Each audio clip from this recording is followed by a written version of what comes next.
Hey everyone, how are you doing? I was muted again.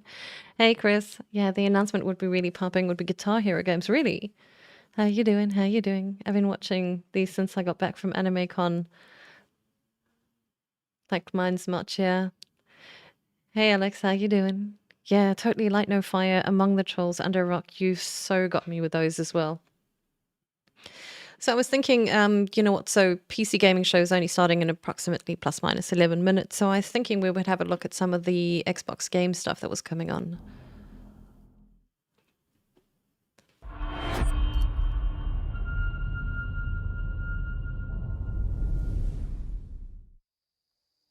Do you think there's a chance my mom's still alive? If your ma's anything like you have, she'll keep fighting till we find her. I hope so. It's just hard to believe this is all really happening. You mean to tell me your mama never told you stories about critters and weavers? Oh, you're lucky I come along. What? Shh.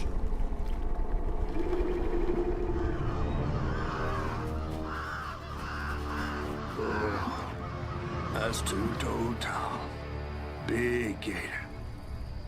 I gotta drop you off fast. After I got you out of that tree, you said you helped me find my mama. I ain't have a disposition to be gator snacks. Well, me neither. If we're gonna go on, we gotta get rid of him. I'm all ears. There's a church up a ways with a big bell. Go on and ring it. You want to make him come running? Tom can't abide the sound of the bell. Some church folks once tried to dynamite him, and he didn't take that too kind. If you ring that bell, he might skedaddle. You better not skedaddle. Go on now, scoot. I'll pick you up yonder after to go find your mom. Agreed, yeah. Mudcat. So good. Hey, Dread. I heard that. Hey, Metaphysic. Gotta move quickly now. Curious gameplay. Looks good.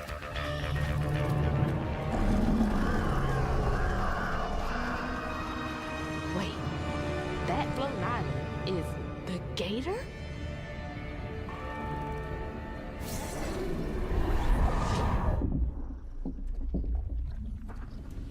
Run, baby girl. Oh, hell no.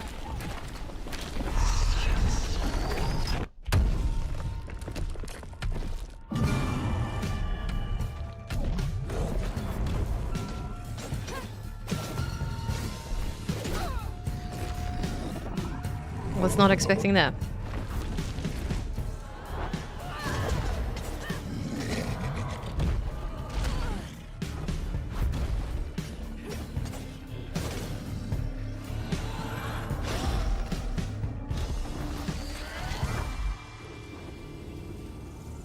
All right, time to find that church.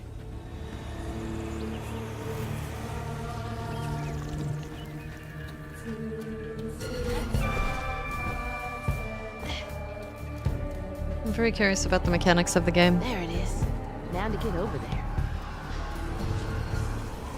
8 minutes.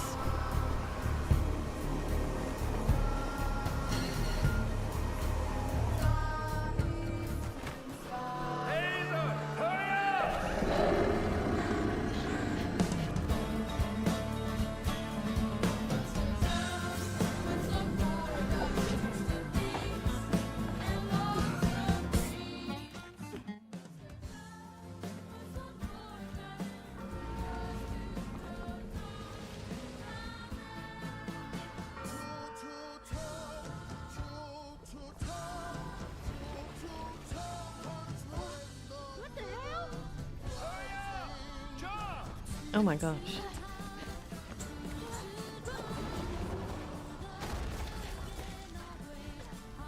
Not a big croc at all. Not at all.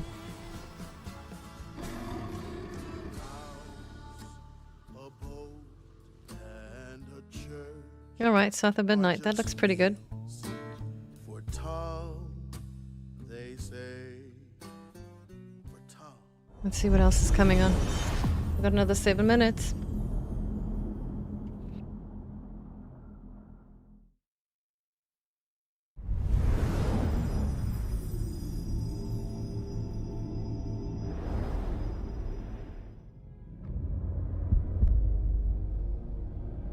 In darkness,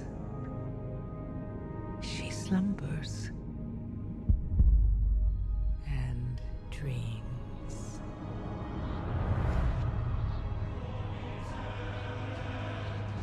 And for countless generations, mortal heroes have risen to Hey, Evenstar. defend her. Welcome, welcome. They faced monsters, tyrants, and beasts of primordial horror.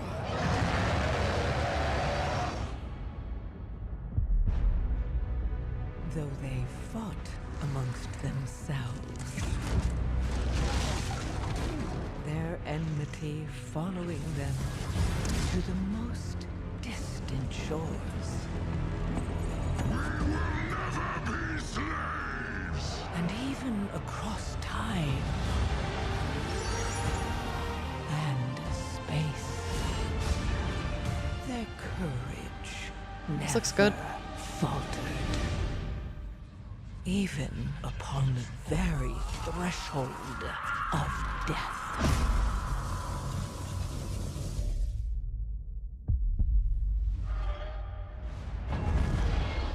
While new hope blooms on the horizon,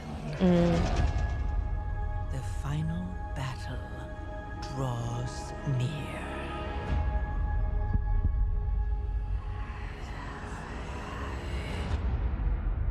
Now, in the darkness,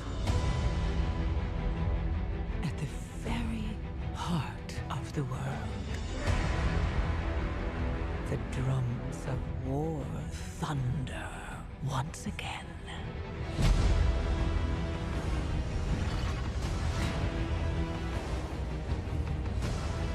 And Azeroth at last awakens. The world's soul, so long denied me, shall be mine. Well, it looks like they are starting soon. Yeah, World of Warcraft, right? The darkness calls. I was just purely interested to see if they would come up with anything from Fable.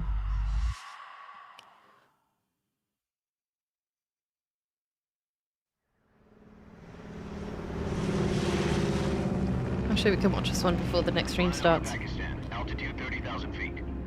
Approaching Soviet Alrighty. airspace. Listen up, Jack. Your mission is to infiltrate Selino Yask in the Soviet mountains, ensure the safety of Sokolov, and bring him back to the West. Your codename for this mission will be Naked Snake. I'll be referring to you as Snake from now on. The clock is ticking. This will be a sneaking mission. You must not be seen by the enemy. You must leave no trace of your presence. Is that clear? This kind of infiltration is the Fox unit's speciality. In other words, weapons and equipment are procured on site. That goes for food as well. You're completely naked, just as your name implies. I have to find my own weapons and equipment? Whose crazy idea was this anyway? The mission rests entirely in your hands. A real one-man army.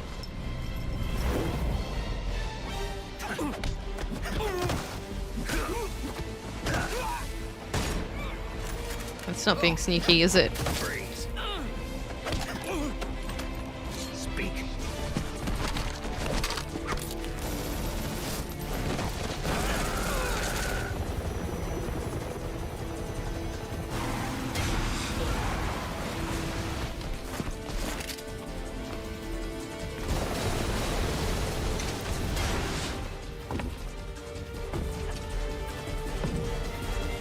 Naked snake to you, bub.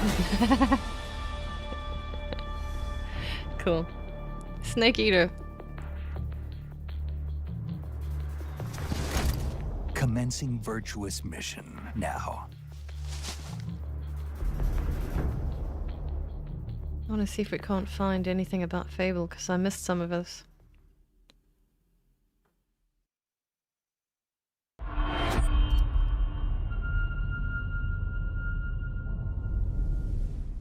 I actually want to watch the Diablo 4 as well. Could be fun. Suspect. ATR.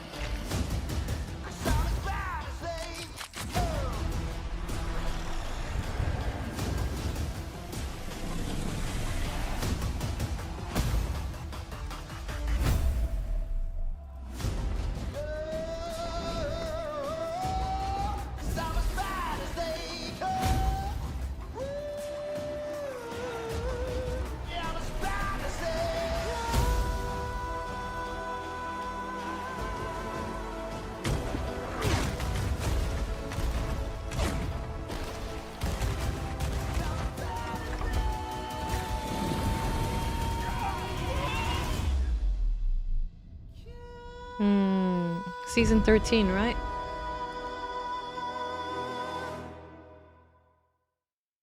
Alright, let's see what's next.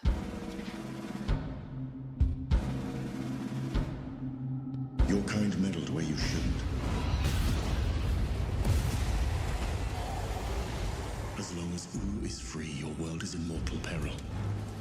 And how is it that you know all of this? Because I am a god too. If you're a god, you're one of them. Why would I do anything to help someone I've sworn to kill?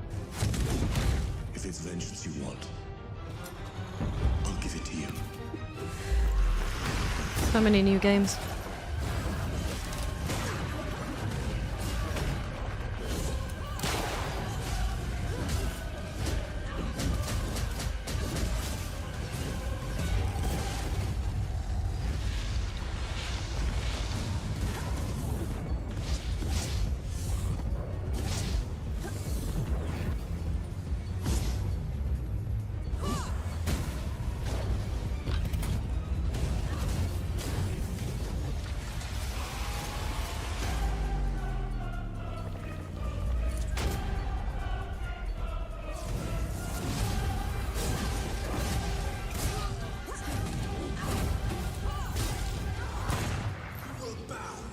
Come on then.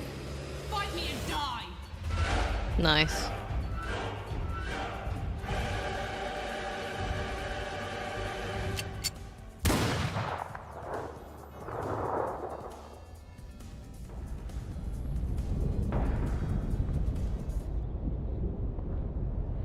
I'm very curious what's coming up.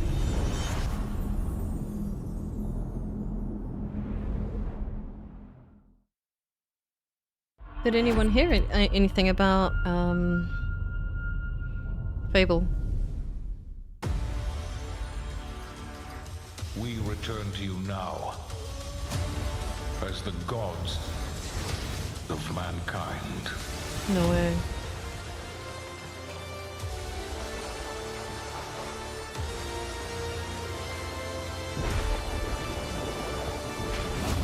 No way. Rulers of the Greeks and the Norse. The Egyptians and the Atlanteans. We created mankind to fight No way. for our glory. So rise Age and of Mythology. wield my wrath. Command beastly chaos. Rain down destruction. Yeah. And unleash our fury. Oh, wicked. Worship me. Claim my power. And legend will be yours.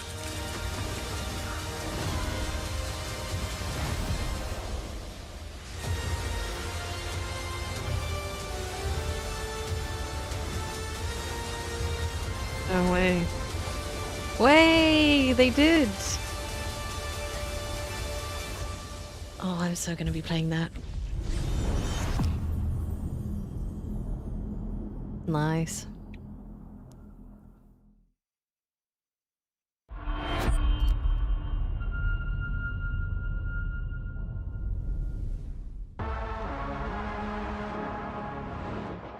Your target is in possession of a radioactive device.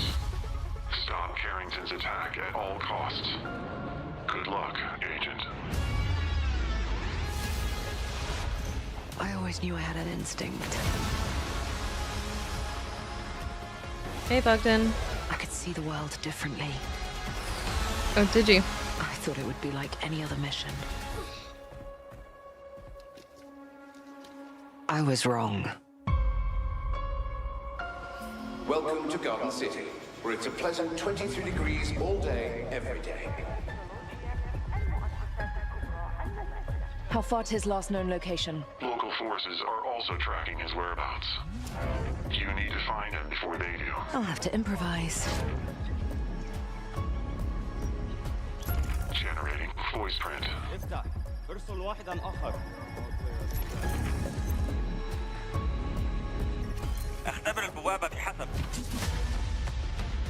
Hey, Dustin. Always good. How are you? What readings are you getting?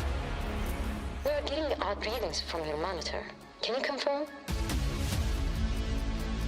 I'm looking at the screen right now.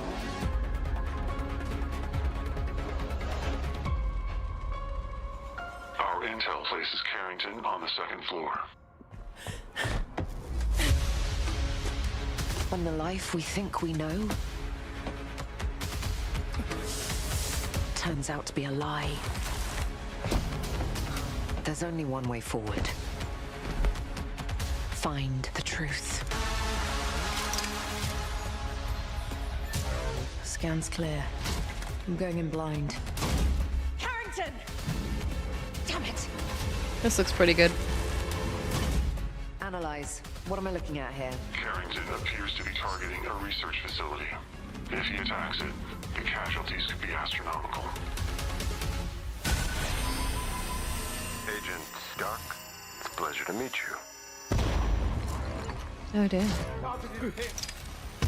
I could use someone with your skills.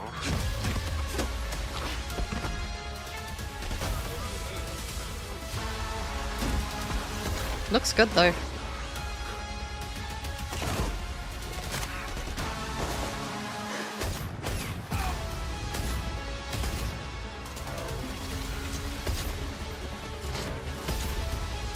I had to lose everything before I could see.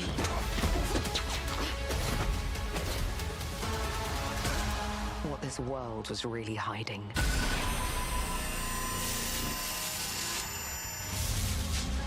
I hope you're ready, Agent Dark. Are you all seeing this? Once you open this door, there's no going back.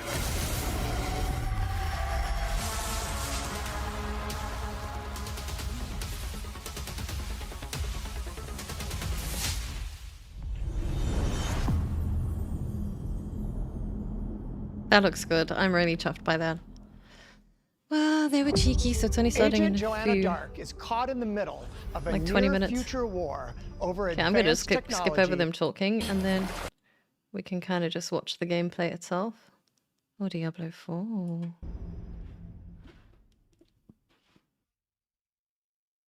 Maybe disturbing some viewers.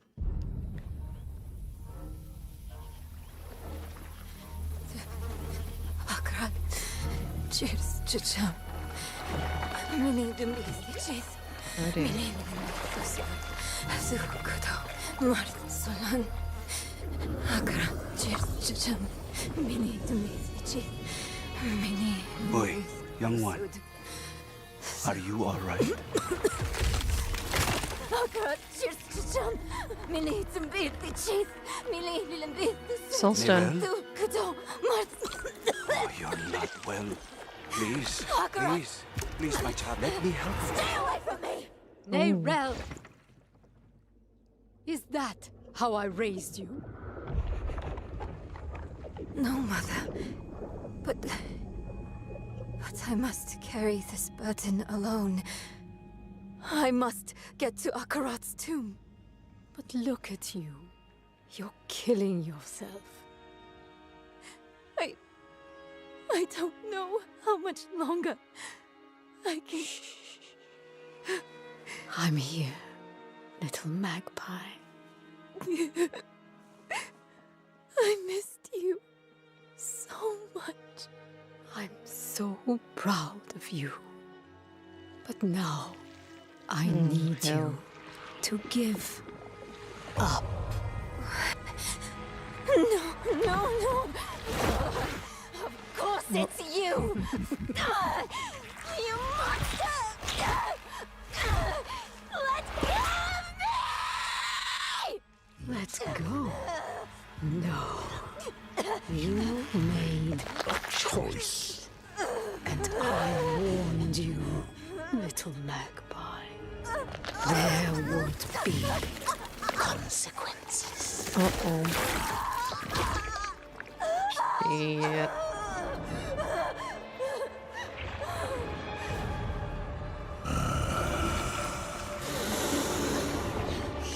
Surrender. No! Ooh. I control the stone! You hold the stone. You control nothing.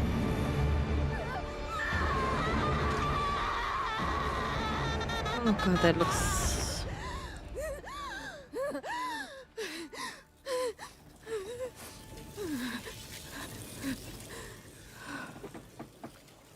Maybe you're right. Maybe I could use some help.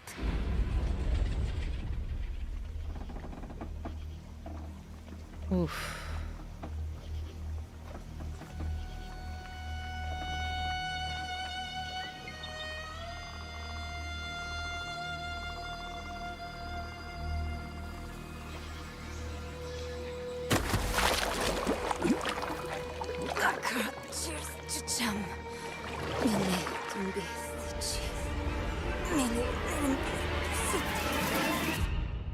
Whoa. Yeah, the uploads trailers are always insane.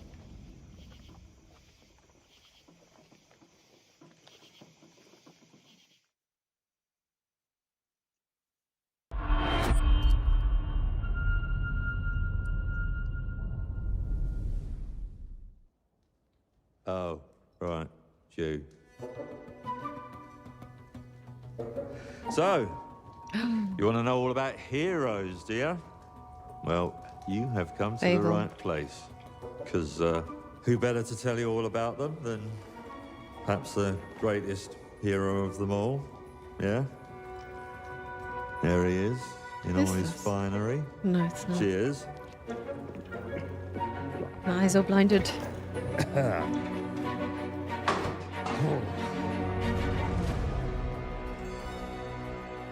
Oh shit, it is Fable.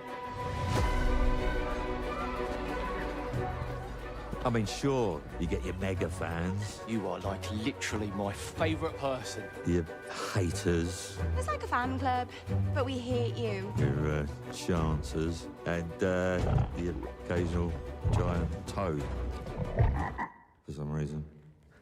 But it's more than that. It's about the choices you make.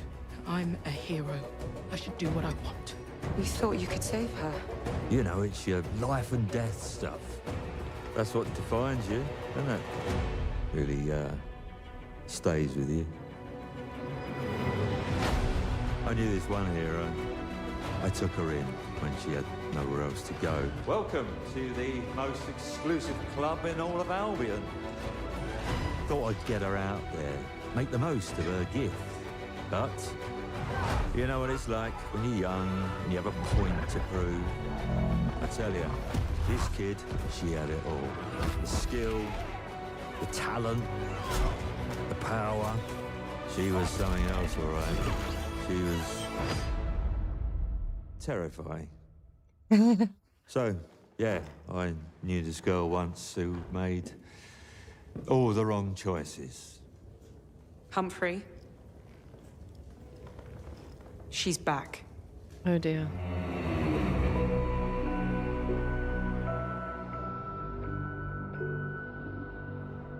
I I'm going to cannot fix it. wait. This place. And no one is going to stand in my way. Yes, please. All right, let's switch over.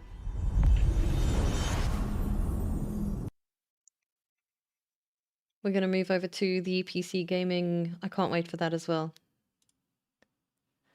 All right.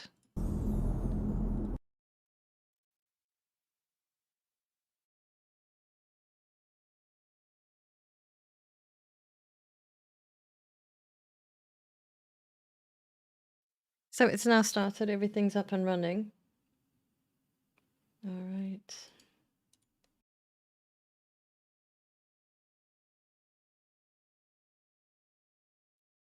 Where are we? Oh, there we go. World game like the Elder Scrolls, but with why don't they? And they did. The thing The Witcher managed to really nail was bringing Polish folklore to the masses. I remember playing it and I was like, these monsters are like pretty cool, really, aren't they? And then I went and read the books and I was like, oh, this is all like really faithful to the Polish folklore. This is actually awesome. To have a game that was so well received and for it to be about quite like a niche section of folklore is awesome. Brilliant. I love that. It was like everything I think on paper I'd ever loved or ever wanted from an RPG. Still love that game. Still revisit it like every 1-2 years or so. I gotta get my fix. Thanks, Ted. Stick around though. This isn't the only RPG that has raised the bar for single-player storytelling. Next on our list, a hardware innovation that has quietly made everything better for millions of PC gamers. Moment number 9. There have been many technological advances to PC gaming over the years, but few compete with the advent of DLSS. I think it's had a bigger impact than people actually expected it to. I think when it came out, it kind of got overshadowed by ray tracing and other technologies, whereas DLSS has crept up on us and has actually been the more important, the more impactful thing. You know, you're taking a frame at a lower resolution than what you'd normally intend to run it at. You're upscaling it, but you're saving that performance. And so you just end up with more performance, and it feels like a free upgrade. It's a technology that has sort of become vital in running some modern games. I think of DLSS as one of the most significant steps of like the 25-year evolution of GPUs, right? Like as graphics got more and more detailed, it became more of a burden for our GPUs to render games. The solution to that was building some kind of specialized hardware. That lets us have better effects. We can do things like ray tracing and lots and lots of expensive transparency effects that typically would cause us to run out of fill rate essentially on the hardware, so that we wouldn't be able to render those effects at 4K effectively. Better image quality and really just improve frame rates for that given image quality too. Now, we all love a comeback story, don't we? And the next game in our look back at the last 10 years of PC gaming rode expectations that were taller than a sandworm. It definitely got knocked off the sandy steed when the game released, but gosh darn it, it got back on. Nice. Moment number 8.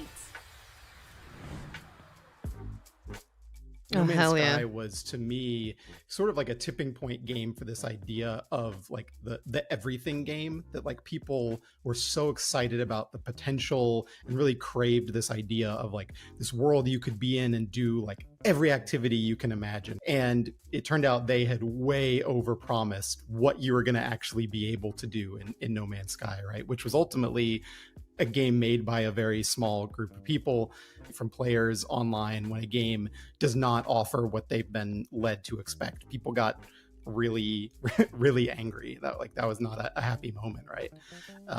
But I think at the same time, No Man's Sky has ended up being kind of the single best example of a game studio just buckling down and building out every feature that they had promised, that they had alluded to, that people expected, and then way, way, way more. They just kept building on it and kept building on it. I think at this point, we're definitely in an era where a majority of games, from the biggest competitive multiplayer games to smaller games from small studios, single player stuff, like it's all kind of expected to transform over time in some way.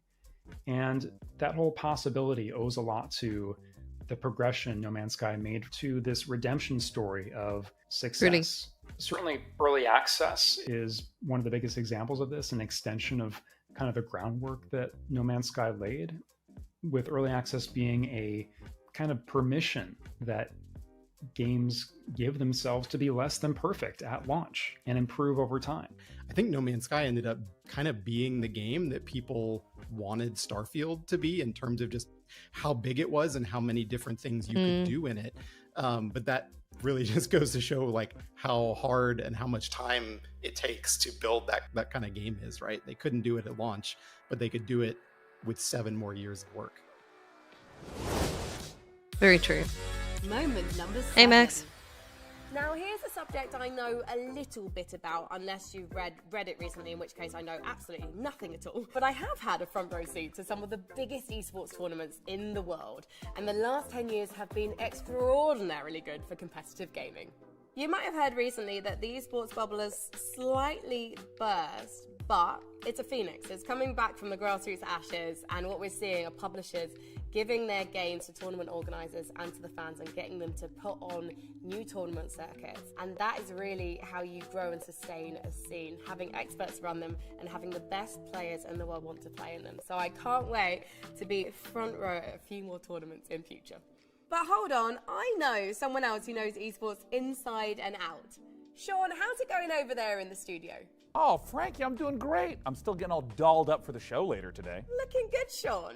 But do you mind sparing a crumb of esports knowledge? Frankie, I would be delighted to, even though I look a little ridiculous right now. What do you make of the last 10 years? The last 10 years of esports has been wild. Once the Overwatch League hit the scene and all of a sudden teams were entering in for 20, 30 million just to participate, it had this massive ripple effect across the entire industry where you started to see team valuations spiking, salaries for players spiking, new leagues, coming out of nowhere that also had multi-million-dollar entries. And then in the last few years, we've seen the collapse of many, many, many of those, which on one hand is really sad and is really unfortunate. But at the same time, the one thing that continues to grow is people watching esports. When I first started watching, YouTube didn't even exist, and it still warms my heart, despite all the turmoil that's happened, just how much esports has grown and how much more it's going to grow. Great to hear from my buddy and yours, Day 9, who'll host the PC Gaming Show in not too long. Our next moment is barely. I'm excited. I can't wait to watch what's going on. PC Gamer's Game of the Year What's new in 2023, along with many others. For some reason this year has been huge with games. When it Huge. comes to CRPGs, Larian Studios have rolled a natural 20 on the genre, creating a game that has had both immense fan and critical acclaim. But don't just take my word for it. Here to share his thoughts is Astarion himself. The writing was so good, the acting was so great for so many different hundreds of actors that I think it was a pivotal moment in gaming standards. And I think it can be seen for a long time as you can achieve this in games. It's one of those games that has given the player so much agency and freedom of choice to represent themselves in the game and be represented by the game the other way around, with people talking to you with preferred pronouns or your sexuality, etc., and your personal choices, good, dark, in between, grey area. It's one of those games that has done more than I think most games to give you that agency and freedom of choice. It gives us like this type of freedom where we can kind of play however we want. There's no like one specific way to play, which is why I think, it won Game of the Year for a reason. The amount of love and dedication for like the level designs, the challenges, the campaign, or even just the voice actors themselves, you can really see that they put a lot of love to this project. As a performer, to be able to play every kind of iteration you could possibly imagine of the character is an incredible experience, because you don't just get to play one version of the character, you get to play every version of the character, which is beautifully indulgent and really wonderful. Thank you so much. One game I haven't played. Our next reflection is a little bit meta. Well, not meta, it's more an Amazon thing. I just mean that we're talking about the platform that you're watching this very show on. Moment number 5. When we talk about gaming as a medium, what's so interesting now is how blurred the line is between playing a game and watching it. Let's see what our experts have to add to that. I don't think I've bought a game in the last few years without first watching someone play it on Twitch. It was my personal gateway into PC gaming specifically. I started to discover RP servers for games like Atlas, Red Dead and GTA. I watched modded gameplay of games like Skyrim and Minecraft and found specific PC games I wanted to try more than anything, like, at the time, RimWorld. I discovered a whole new world through watching Twitch streamers play games, a world I wanted to be a part of. Playing games and then watching other people play them deepens and enriches the experience that I have just engaging with games in general. And there's the element of community. It's so much fun to play a game and then just celebrate how much we love it with other people. And being in a chat and seeing someone else appreciate something that you love is just always a heartening thing to experience. Yeah, no, we have normally almost reached the we're start YouTube. of the PC Gaming Show, where we'll have dozens of new game trailers and exclusive interviews. So stay Hey, Snowy. tuned. We're checking out As we the look back at this PC golden games. era of PC gaming, naturally we lock eyes with some pretty big elephants in the room. Or actually, is that a llama? All the brand new games coming out. Moment number 4. Yeah, no, it's brilliant. You might be thinking that Fortnite is just for your nephew or for your kids, but let me tell you, as someone who hosts the Fortnite Championship Series, you'd be right, it's only 19-year-olds winning millions of dollars, but it's very fun to play with your friends. Here to tell us more about Fortnite are some real experts. It was the first commercial battle royale to really make a mark. I think obviously PUBG had kind of run a mark that was everywhere. Fortnite launched and honestly was like terrible at launch. It was just a kind of crafting survival game. I think something that a lot of people don't really talk about, and the thing that's most exciting about its impact though, is that one, it introduced crossplay to everyone. Like Tim Sweeney and Epic really fought to make it so that every platform could play together, and now crossplay feels like kind of a standard thing for a lot of games. Which is great, obviously, for us on the PC, because then people can play with us without us having to go to the lesser platforms, obviously. But the other thing that it did really well is they introduced licensing into games in a way that's really interesting. Oh, hey, I'm playing Fortnite with my friend the Xenomorph and Robocop and, you know, any Marvel superhero you want. One of the things I love about this era of gaming is it's a time when the corporate titans, like Fortnite, coexist with the comparatively smaller games made by smaller teams, or even a particularly talented solo developer. Moment number 3. If the idea of battling illithids, quick-scoping scrubs, It's time or to start slaying seeing new monsters games. isn't your cup of tea, then luckily for you, the last 10 years has seen the rise of the cozy game genre. To tell us more, Really here's has, Lauren actually. Morton from PC Gamer. I think Stardew Valley really just nails the customization element and letting you have so many paths through the same game. Like, it was definitely the seed for like a type of game that had never been big on PC before, and was definitely the start of people looking for more like wholesome games, cozy games. Like, proved that there were enough people looking for that like chill cultivating experience that they could make a game like that level of sensation that Stardew Valley became, like, sort of overnight. It felt like everybody who plays has strong opinions about who they should romance, whether they should go with the community center route or the Joja Mart route, you know, whether you want to be a fisher or a rancher or like some other path through the game, and you have so much control over your environment, how you want it to look. It just gives you that sense of like personalization and making a space yours that doesn't get old, really. Thank you so much, Lauren. Doesn't it make a nice change to not be killing something? It's true, cozy games Number has come 2. up a lot though. Sometimes it's pretty cool to play. Back in my day, communicating with our gaming friends over voice chat wasn't exactly simple. We had to hear our teammates eating while they rushed B on Inferno. We had to endure the shriek of Skype just to pair up with pals in StarCraft, and all I can say is never again. Before Discord, there was TeamSpeak, we had Mumble, we had Pigeon, and it took an army of nerds to be able to put it together. And with Discord, like, anybody can just join it. If you have a phone or a PC, Discord is just there. I don't know why it didn't exist beforehand, but like, it's just been a godsend, honestly. The thing about Discord for me as an independent developer is it's really made getting like live conversations with our community going so seamless and easy, because everybody who talks about games is already on Discord. Amazing. And we have 10,000 people in our Discord. That's nuts.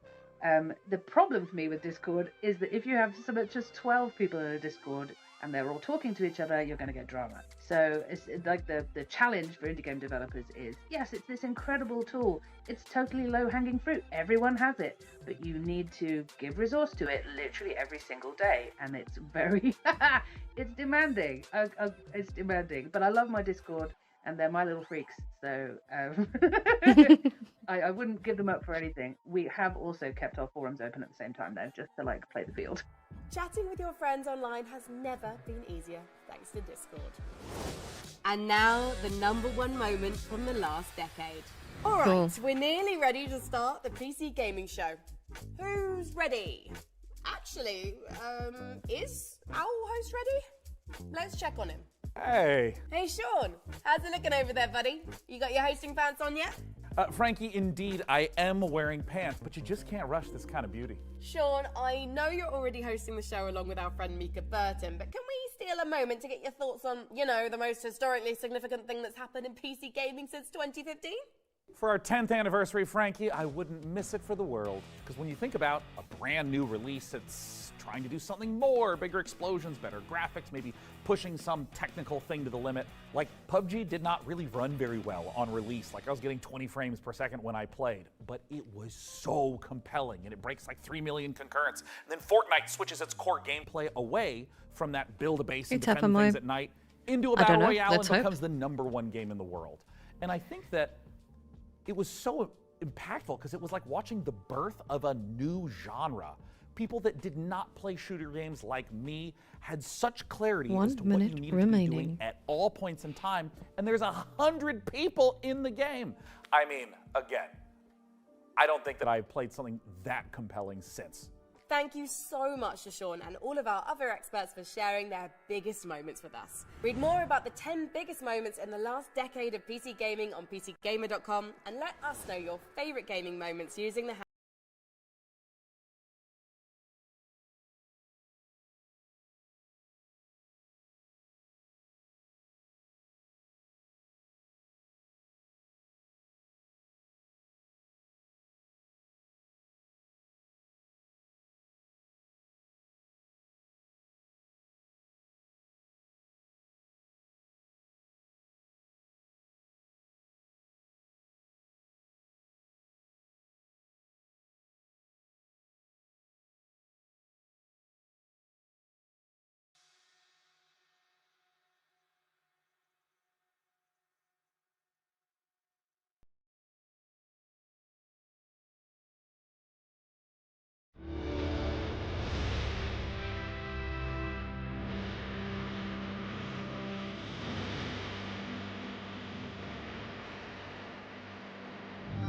It is my pleasure to welcome you to the PC Gaming Show 2024. Once again, I'm absolutely thrilled to be your host. My name is Sean Day9 Plot.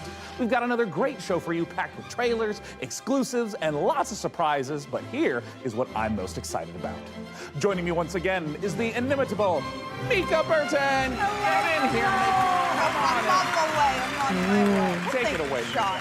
I am so glad to be here and be a part of this milestone in the history of the PC gaming show. Seriously, like a whole decade covering the ever-changing landscape of PC gaming and all of the incredible games during that time. That's pretty impressive. We've had a good run. 10 years is a long time, and if this show was a child, it would be slamming doors and belittling me in public and still asking for V-Bucks and Fortnite. Yeah, well, before we take a look at the future of PC gaming, let's get a bit nostalgic and take a look back at some of our favorite moments from the last 10 years of the show. Oh, dude.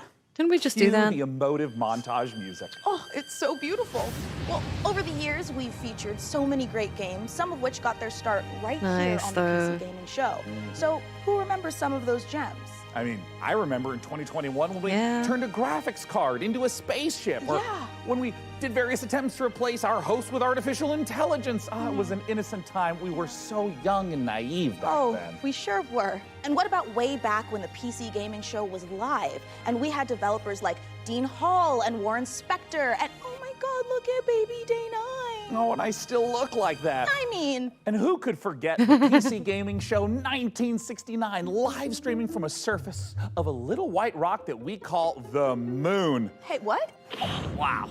I don't know if it's my dwindling oxygen levels or the fact that my internal organs are floating weightlessly around my body. Man, this game is making me feel very dizzy with excitement. Houston, anything new on the RPG front?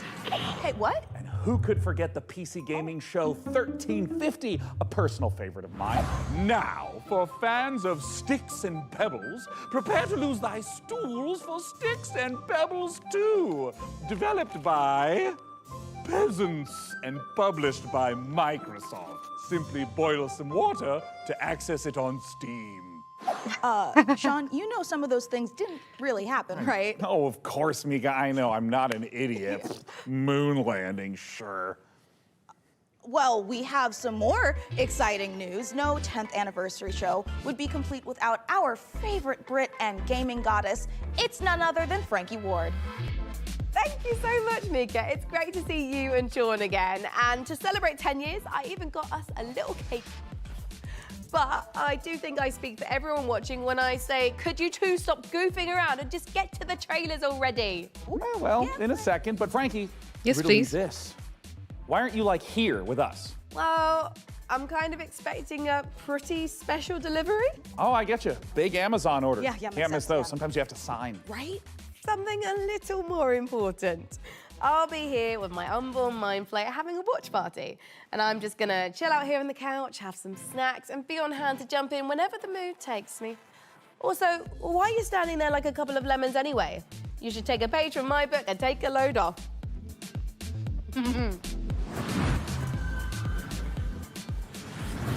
Ooh, hey, Frankie, I think you're onto something. I mean, this is way better. Yeah, thank you, Frankie. And you know what? Thank you, chair scientists everywhere. I'm glad you're both comfortable because we've got a great show today. Trailers to the most exciting upcoming PC games, exclusive world premiere announcements of brand new games, interviews and behind the scenes looks at upcoming releases, and lots more. But first, let's kick off this year's 2024 PC gaming show with 3 huge world premiere announcements. Here we World premieres. go.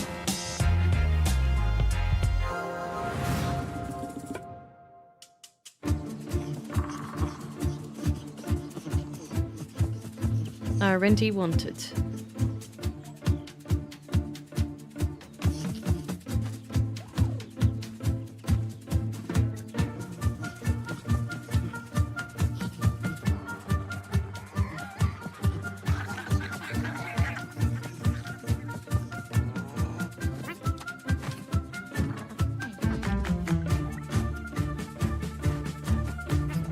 What is this? Oh, yeah.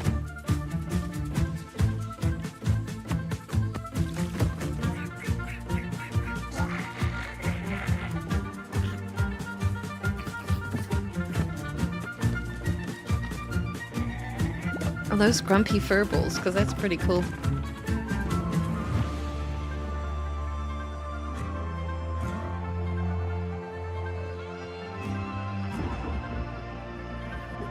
Certainly not SS.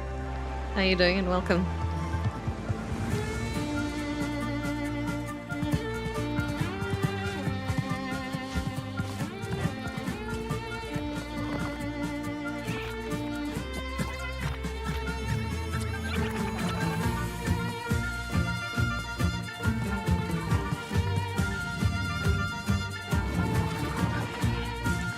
What is this?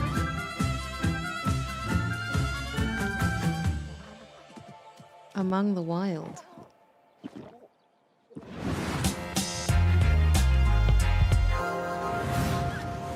From the creators of Dolph-Romantic and Kurzgesagt comes a new game in space. Meet the Starbirds. Help them claim nearby asteroids. You'll need to build stuff. You'll need to gather stuff. You'll need to connect stuff to other stuff to produce even more stuff. To advance your technology and reach for the stars. Explore countless asteroids. They're packed with resources and come in all shapes and sizes. Stay curious. You never know what you may find. Yeah, I know it is. Starbirds, It's brilliant. coming to a solar system near you. Wishlist now on Steam.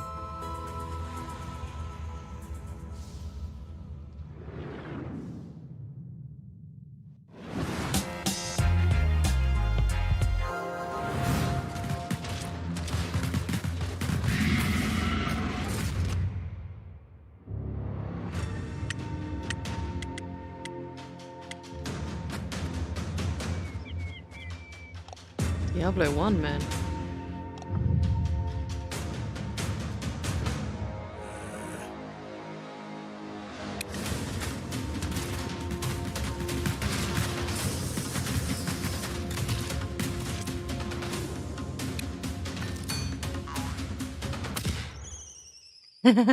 That's something I do.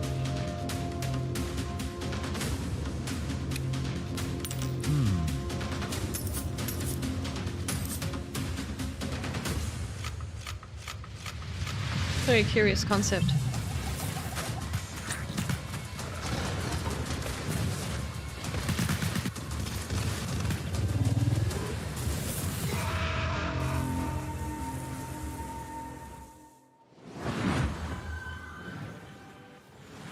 Wow, Lornvale looks great.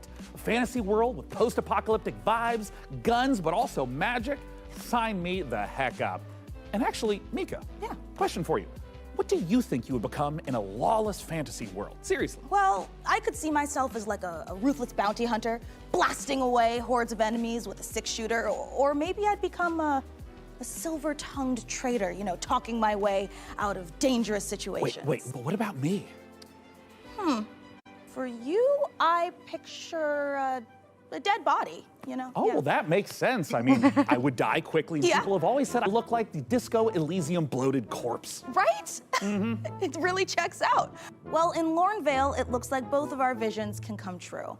Hey, now, Sean, since we're talking about fantasy games, lots of them let you practice alchemy, right? But how Sure. about a tycoon game that lets you practice alchemy? Oh, Mika, is your clever wordplay indicative of me getting to brew my own beer? You are so right, Sean. It is, but more than just that. In our next game, you build and manage a monastery, keep your monks happy, and create your very own ale recipes. Oh, Mika, at last, a game that caters to my desire for medieval, mead-based monastery management. Roll out the barrels as we raise a beer we goblet or trust. two to ale. Hell Abbey. yeah. Says the non-drinker.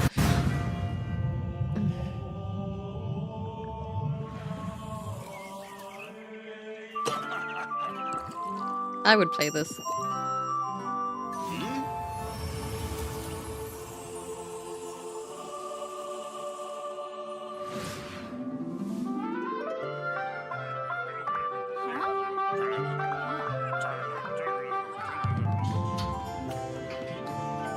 Oh wow. Wasn't expecting this kind of gameplay. It's good though.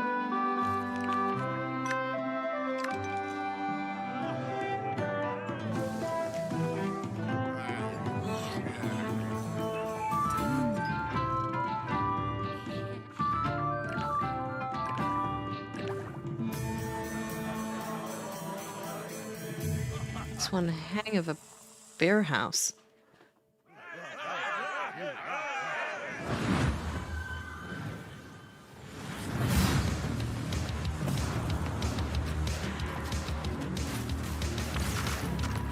Really a huge fan of the pixelated games, but the only one I really like is Concerned Ape.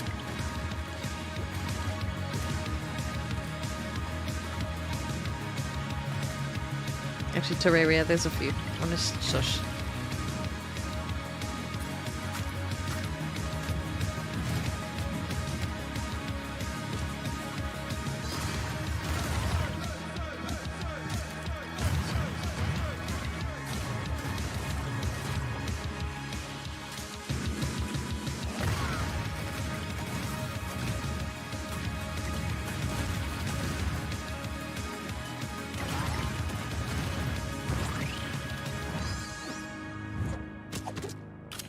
Rites of Rogue 2. Curious. I think it's time, Red.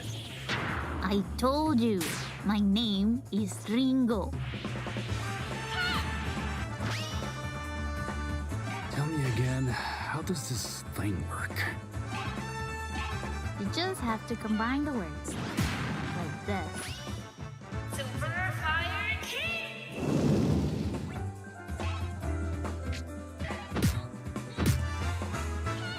Found the weakness. Whoa, whoa, whoa. Careful with the face.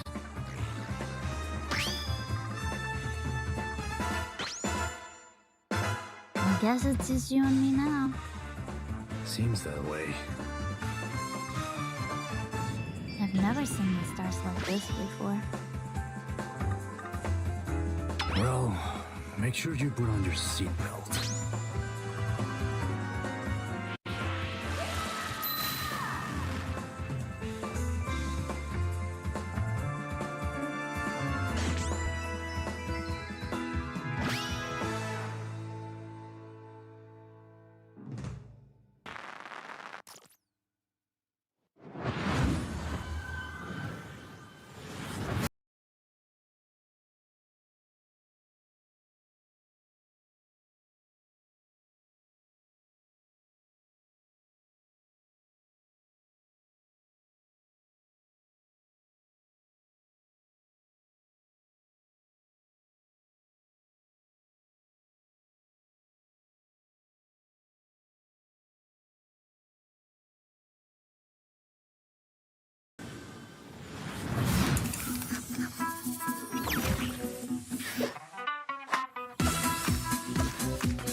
this would drive me crazy.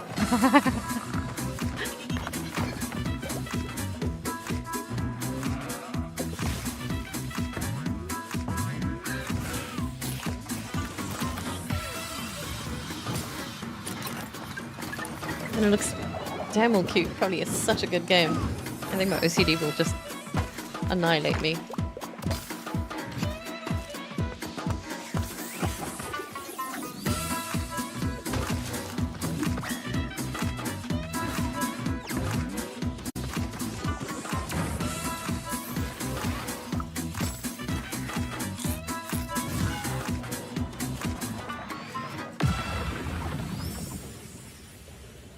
Hmm. 24th of June. Zoe, I was beginning to think you'd never make it.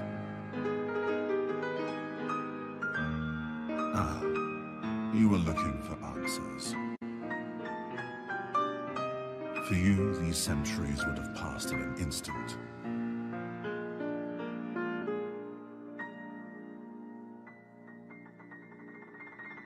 I once served your father. I helped him lay the groundwork for everything you see here. I am Savi. Welcome, Zoe.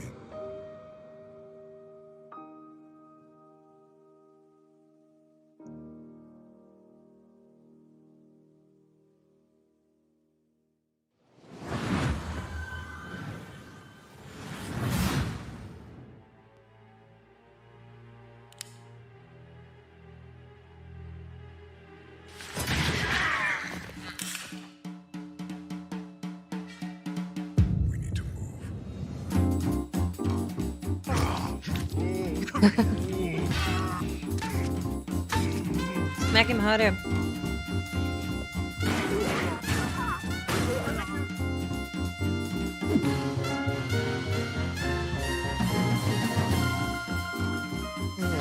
Yum.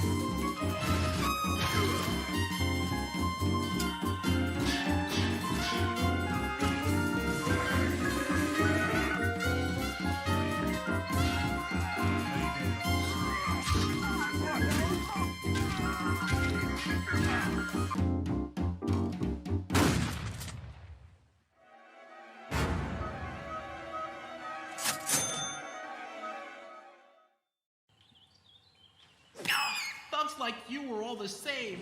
You sound like a mouse. Well, there is an offer that you can't refuse. So, how about you, good fella? Are you ready to get your knuckles bloody with fallen aces? Well, Mika, I'd rather use a lead pipe. You know, because I have these fragile RTS digits. Yeah, okay. Well, good news, Sean. You will recognize our next game, Stormgate, a real-time strategy game.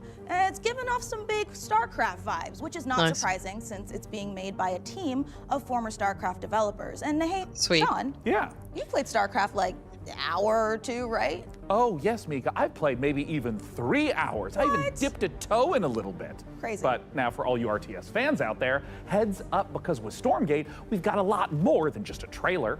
We visited the developer Frost Giant Studios for a close-up look at their new RTS. So get those hand stretches going, prop up your gaming chair, and stay hydrated. Prepare to do battle in Stormgate.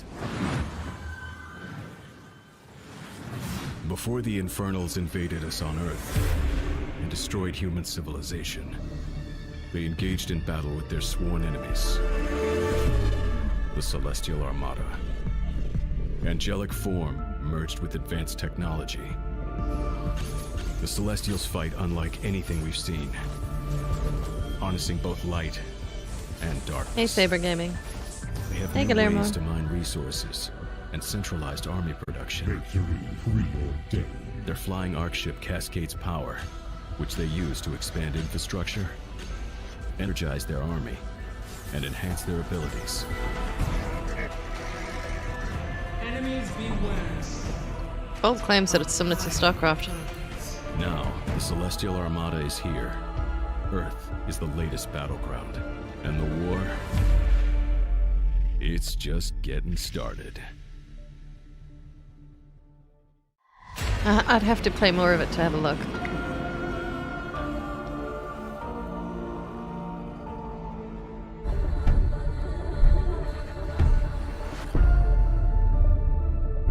The Celestial Armada is this dying alien race that is moving through the galaxy, and they are ancient beings that stretch back to the origins of the universe itself. And everything from their beings to their civilization to where they live is technologically driven. And we love playing into that mechanically with how they express themselves on the battlefield in the game. With each faction that we develop, we start with a core identity. The Vanguard, we have this plucky human resistance. They're about adaptability, and with the Infernals, we really explored the idea of a unit-focused faction that could have a different way of summoning their troops into the battlefield. With the Celestials, when we started out, we really wanted to push a lot of boundaries. And we thought, how can we make a building-focused faction? And also a faction that introduces map-wide mobility.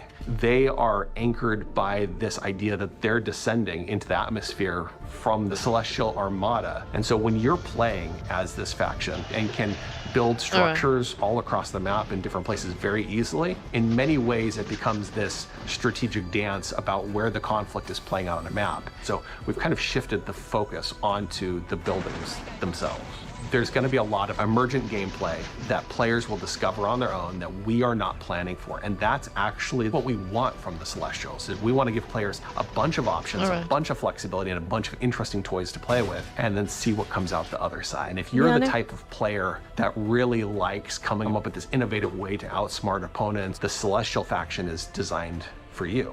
With Celestials, this faction just seems new, really done super something that is pure original thinking from this team that is not something that we've seen before in a real-time strategy game. And it took a lot of iteration to get to the point that it felt balanced and where it felt correctly comparable to the other two races.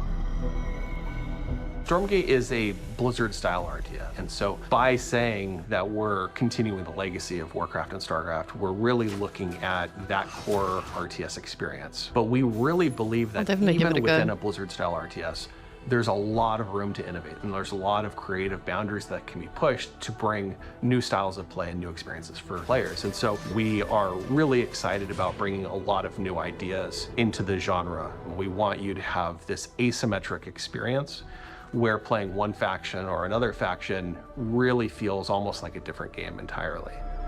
Our technology runs at a higher tick rate than any real-time strategy game that's ever come before. In a nutshell, essentially what that means is, as a player, the time between clicking and seeing their actions take place is faster than any other RTS game that's really ever come out. As a player, it just feels really, really good to play.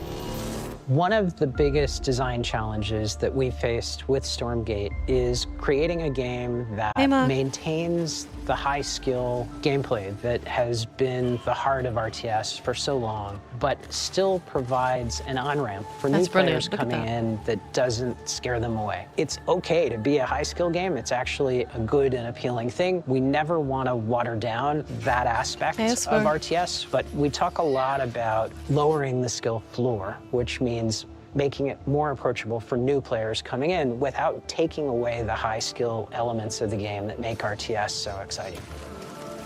Early access is much more about bringing the community along with us and benefiting from that feedback that the community provides us to really make the game what they tell us they want. We've been having conversations with the community, and together, hopefully, that we really are able to craft something that feels collaborative.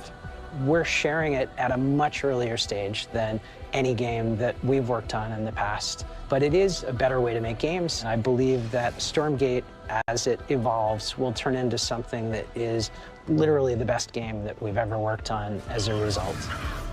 Well, I'm really curious. We hope you've enjoyed this exclusive first look at our Celestial faction. Stormgate's free to play. It's available to everyone, and we'll be launching fully into early access on August 13th. But you can join us before then on July 30th by going to Steam and picking up one of our bundles that's available today. Nice. Well, douse me in ethereal light and mine my minerals. I am beyond excited for Stormgate. Hey Sean, if you're excited for RTS Madness, wait until you hear this. I've been using pretzels to scoop up my ice cream instead of a spoon. Pretzels, they're like spoons you can eat. Oh, solid logic, Frankie, but why are you telling me this now? It's strategy, Sean. Optimum watch party strategy. No spoons, nothing to wash later. Get it? Here is another example. Let's say someone knocks on my door during the watch party.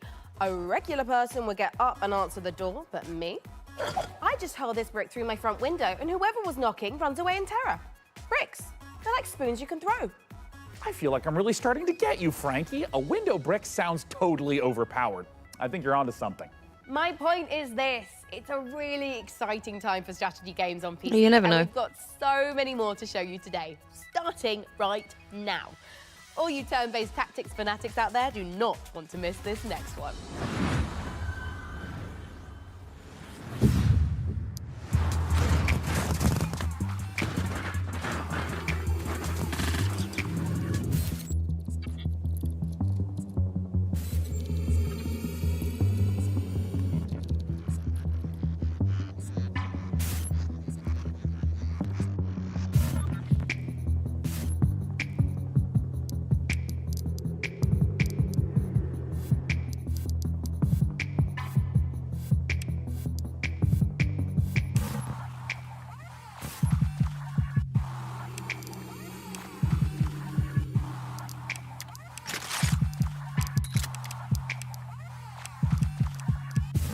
A lot of these pixelated are coming out again.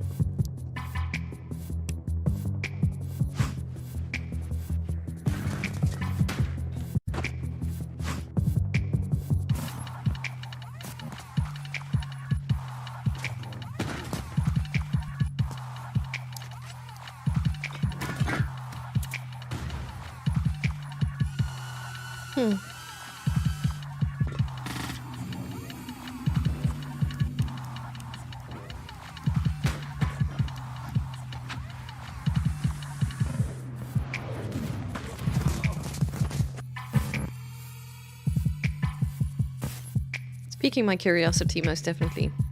All the mechanics in the game that it has to offer looks super good.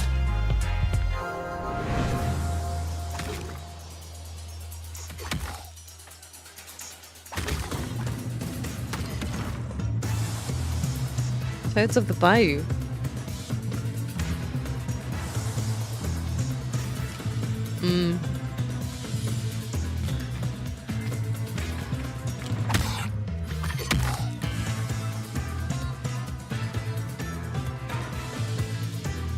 Ribbit?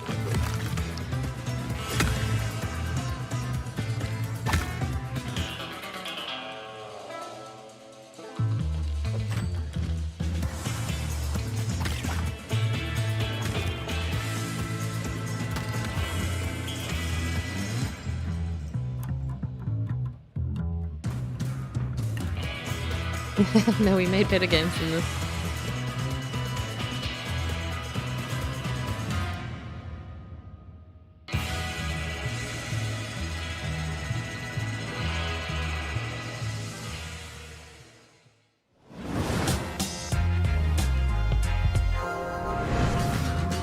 When the demon looked upon the earth, it was the look of death.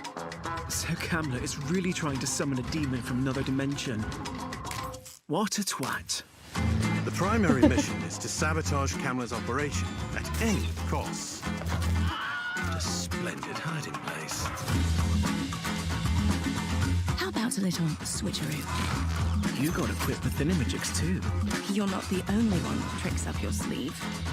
Tight passages, traversing the rooftops, will require some cunning. Don't mind me. Did you just melt it? It's an incredibly complicated chemical reaction. But yes. Impressive. Terrifying. It has its uses. I've got glimpses of a strange machine he's been working on. I have no There's a idea what werebear. it does. We'll keep it simple then. Stab and shoot our way to the off button.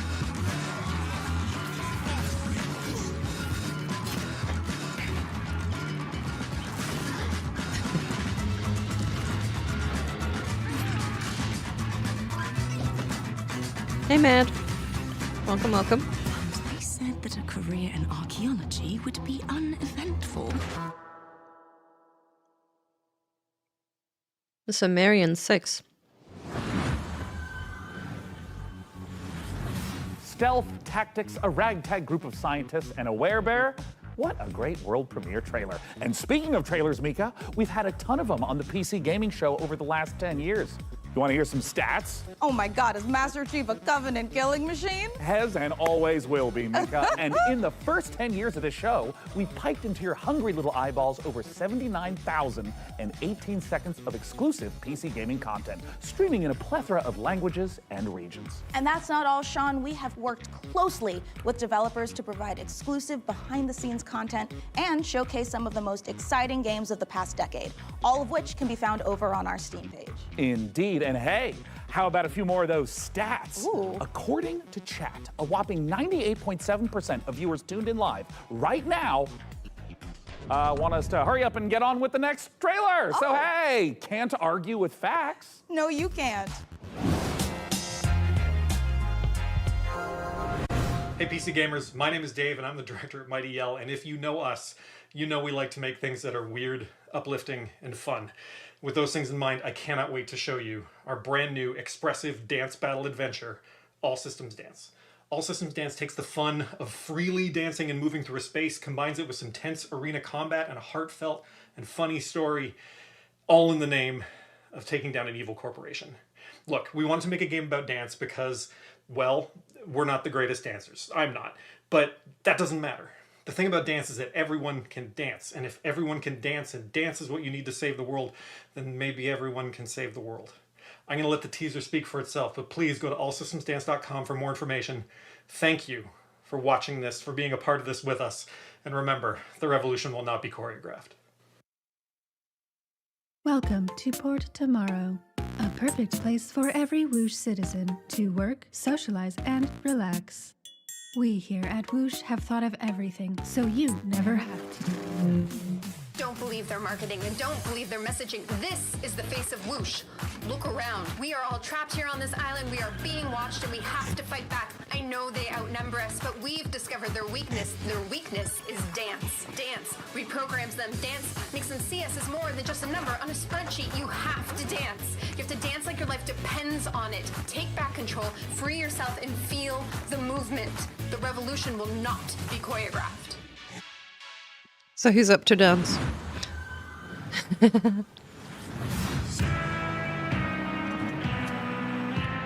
Yes, please.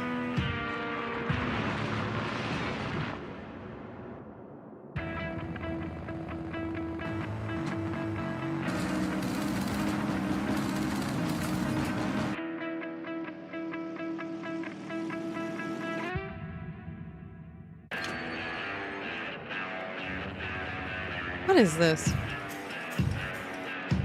And there's Mon's car. Yeah. As long as we can make it red.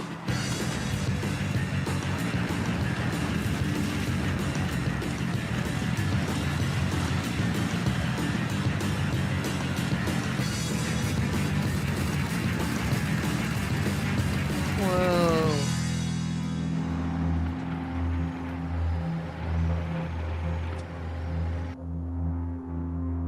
Fumes.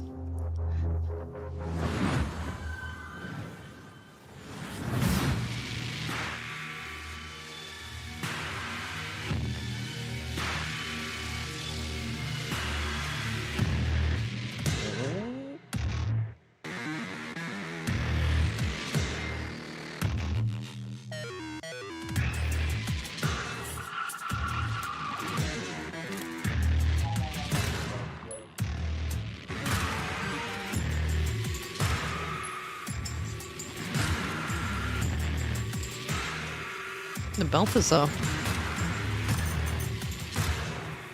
I would play this purely so I can get to shoot things, literally. I think it might be. I'm kind of like writing a list of the games that I'd like to bring to the channel.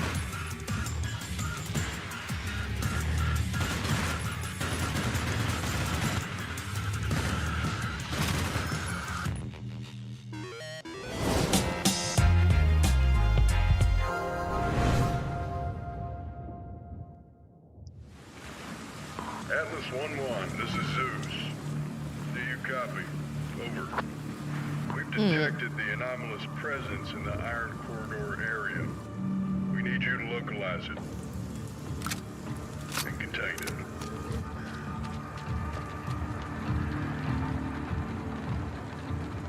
There's a lot of blue and red activity there. Do not engage.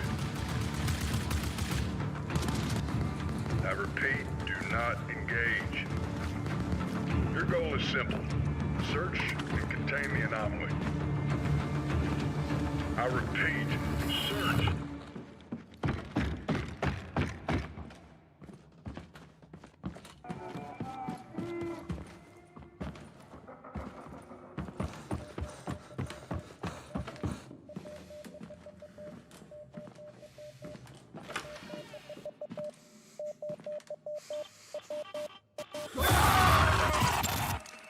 Atlas, do you copy? Respond, Atlas.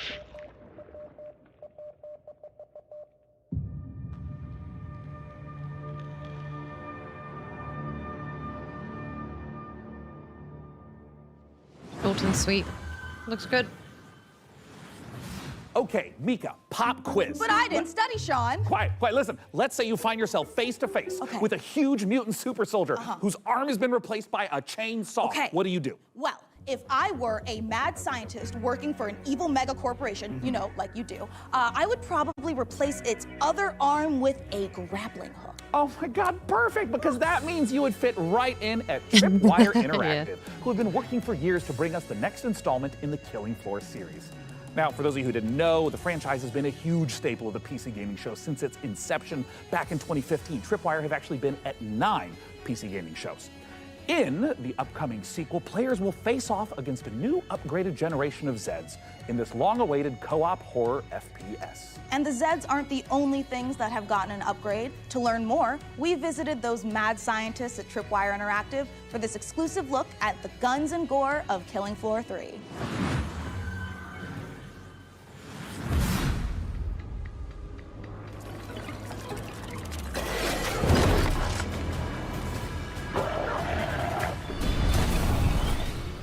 Who's ready for a bit of fun then?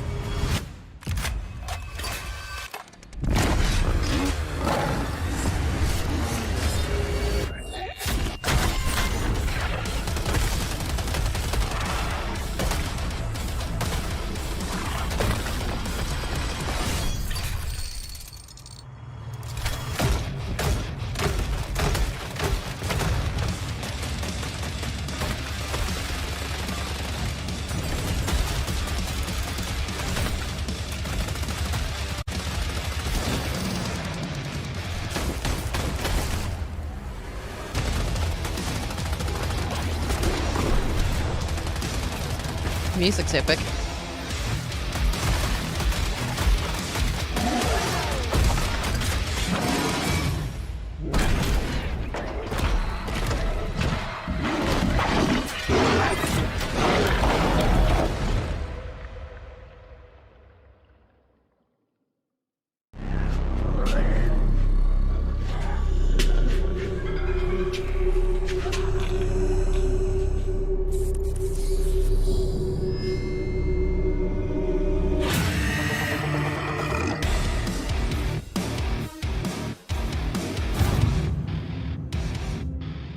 Action horror would be the thing that we focused on from the beginning with Killing Floor 3. It was really about science gone wrong. I mean, even like, look at this set, right? As a kid of the 80s and 90s, I just loved the Dark Horse Aliens and Predator comics. There were some elements in there about trying to create biological weapons set in a thematically dystopian themed world. So we wanted to tie that in. But from Predator and Aliens, one of the things that you see the most is basically a group of well-trained badasses who have to use every single bullet, every single grenade, every single weapon to handle the things that they're being faced with, these kind of insurmountable odds. Those moments are what motivate us, and that's when Killing Floor is at its best. There's just a combination of just so many small elements that we've improved over Killing Floor 2 experience. We've increased the amount of Zeds that are in the world at one time, so the battle feels way more epic. We knew we wanted Zeds to become more challenging. We're increasing how they get to you, how they damage you, so the cone of danger has essentially increased dramatically. Anywhere on screen Zeds can be, so I have to kind of keep my head on a swivel and really learn how to prioritize my targets. It's not essentially what's closest to me, but what can get to me faster, what's going to do more damage. It's just more ways to kind of amplify not only the action, but that horror element as well in KF3. Never played it though. We have like very detailed hit detection system now, and you can blow off any limb. Every bullet hole that hits it stays there permanently. Exactly where you burn the creature is where you'll see its flesh burnt. We actually have Zeds where you can blow limbs off and they'll keep fighting you if it's not a critical spot of that Zed. Most of our Zeds have somewhat of a critical zone on it. So certain Zed tech, like on the flesh pound, on his back, on his chest, they'll glow. If you shoot that, it will explode off and expose like an inner critical zone that when you shoot will kind of deal the ultimate killing blow to that Zed. One thing that's always felt great in Killing Floor is shooting things in the head. We wanted there to be variety when you do that. Their heads are made up of multiple meshes so that it can essentially open up and kind of randomizes what that head could look like. There is the opening shot of Day of the Dead, where there's literally just a massive tongue and maybe like a few teeth hanging there. We're very big horror fans, so there's kind of like little Easter eggs throughout everything. That impact and that feedback and that variation makes shooting things in the head feel incredibly rewarding. We hope you enjoyed that exclusive look at Killing Floor 3. For more information, visit killingfloor3.com and wishlist now. I really appreciate like going behind the scenes like this because you can actually hear how much effort and how much stuff goes into your game. It's amazing. I've already added it to my wish list, and look at this, Mika. Oh. I've also been in their Discord for 3 weeks. Sean, that is the Discord for Cleaning Floor 3, the mopping simulator. Oh, I mean, I was kind of wondering why there was so little chat about killing Zeds and so much about preventing streak marks on kitchen floors. All right, let's leave Zeds behind because in our next game, there is a different type of mob filling the streets. Thousands of screaming sports fanatics. You can manage traffic, security, and logistics for athletes and fans in football tycoon game Coppa City. Here's the world premiere trailer.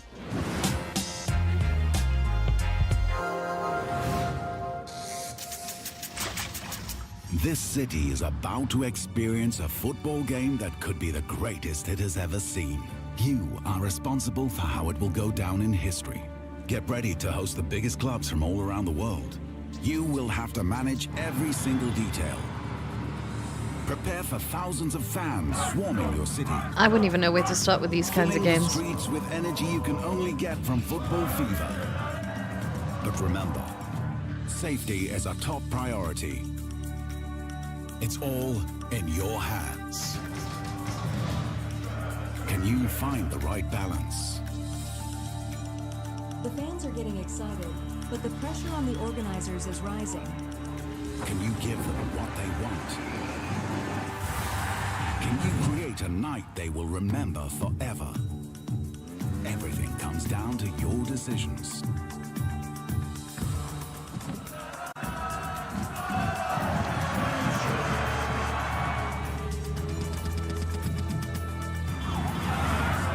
Every decision.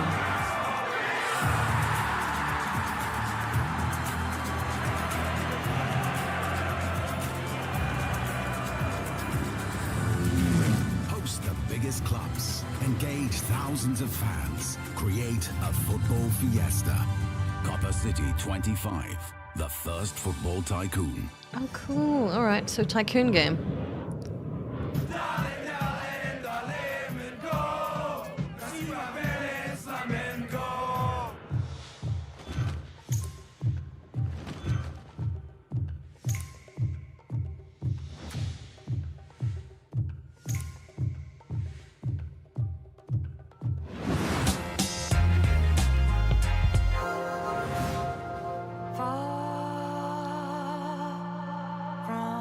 I enjoyed unpacking, it was good. Hope you come find me He probably would, Alex.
Popo.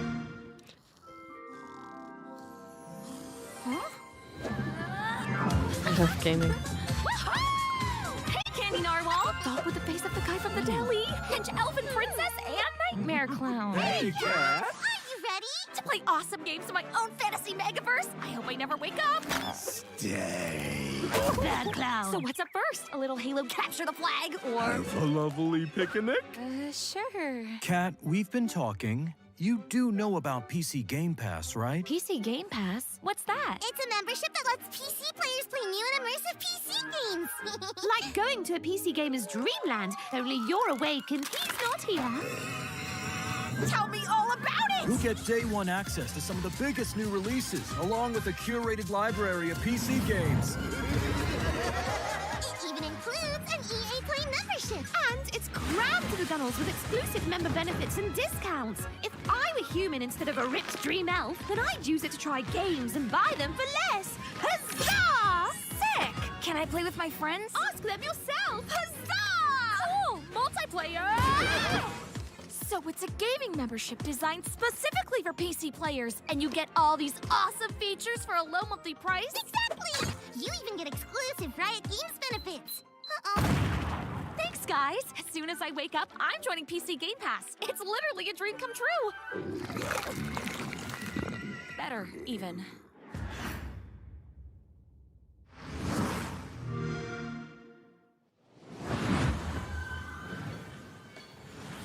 You know, it's not often I get to say this, but that terrifying clown and his admittedly cute friends really know what they're talking about. Oh, they sure do, Mika. PC Game Pass is a great way to try out tons of PC games without having to buy them at full price. So true. Well, let's keep the show rolling with some more trailers.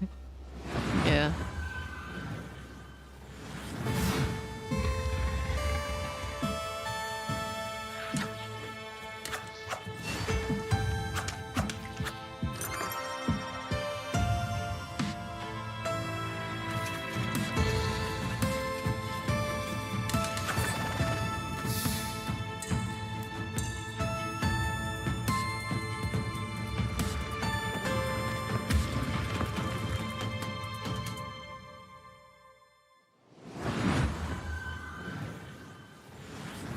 For Strange Scaffold, the studio behind El Paso elsewhere. We're making a covert revenge thriller FPS about a secret agent turns down one last job too many and gets hunted across the North American wilderness by the military-industrial complex. And I was like, hey, can I shoot this promo here? And they said, well, it's Texas, of course we can hunt you. And I said, what's that? The one thing the games industry needs more than a corporation that gives a shit about developers and their players is WASP slander. Now, I could tell you about how Strange Scaffold, the studio behind El Paso elsewhere, is making an exciting new action game, but if you get anything out of this next trailer, I hope it's that WASPs are evil bastards and they should be shot on sight. Thank you. Where are you hiding? The more you hide, the more agents we send. And the more agents we send, well, come on out, you big bitch. Okay. Wait, no! I've got Hardy. Agent down.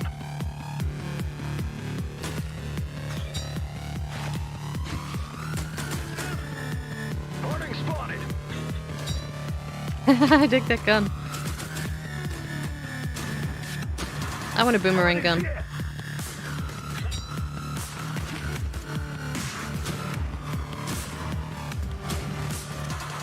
He's going for the head. Be careful what you wish for.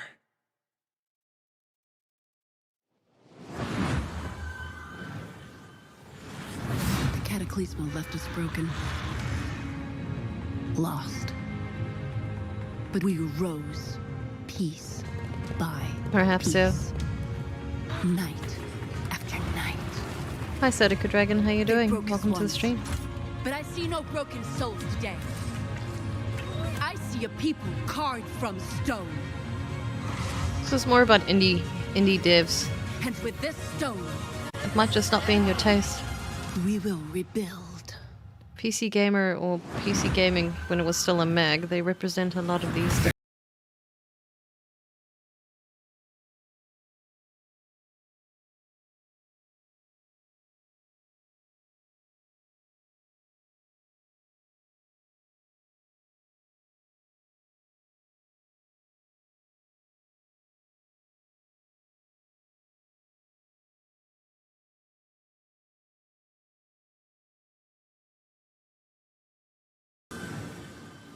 I just can't believe how many games are coming out this year.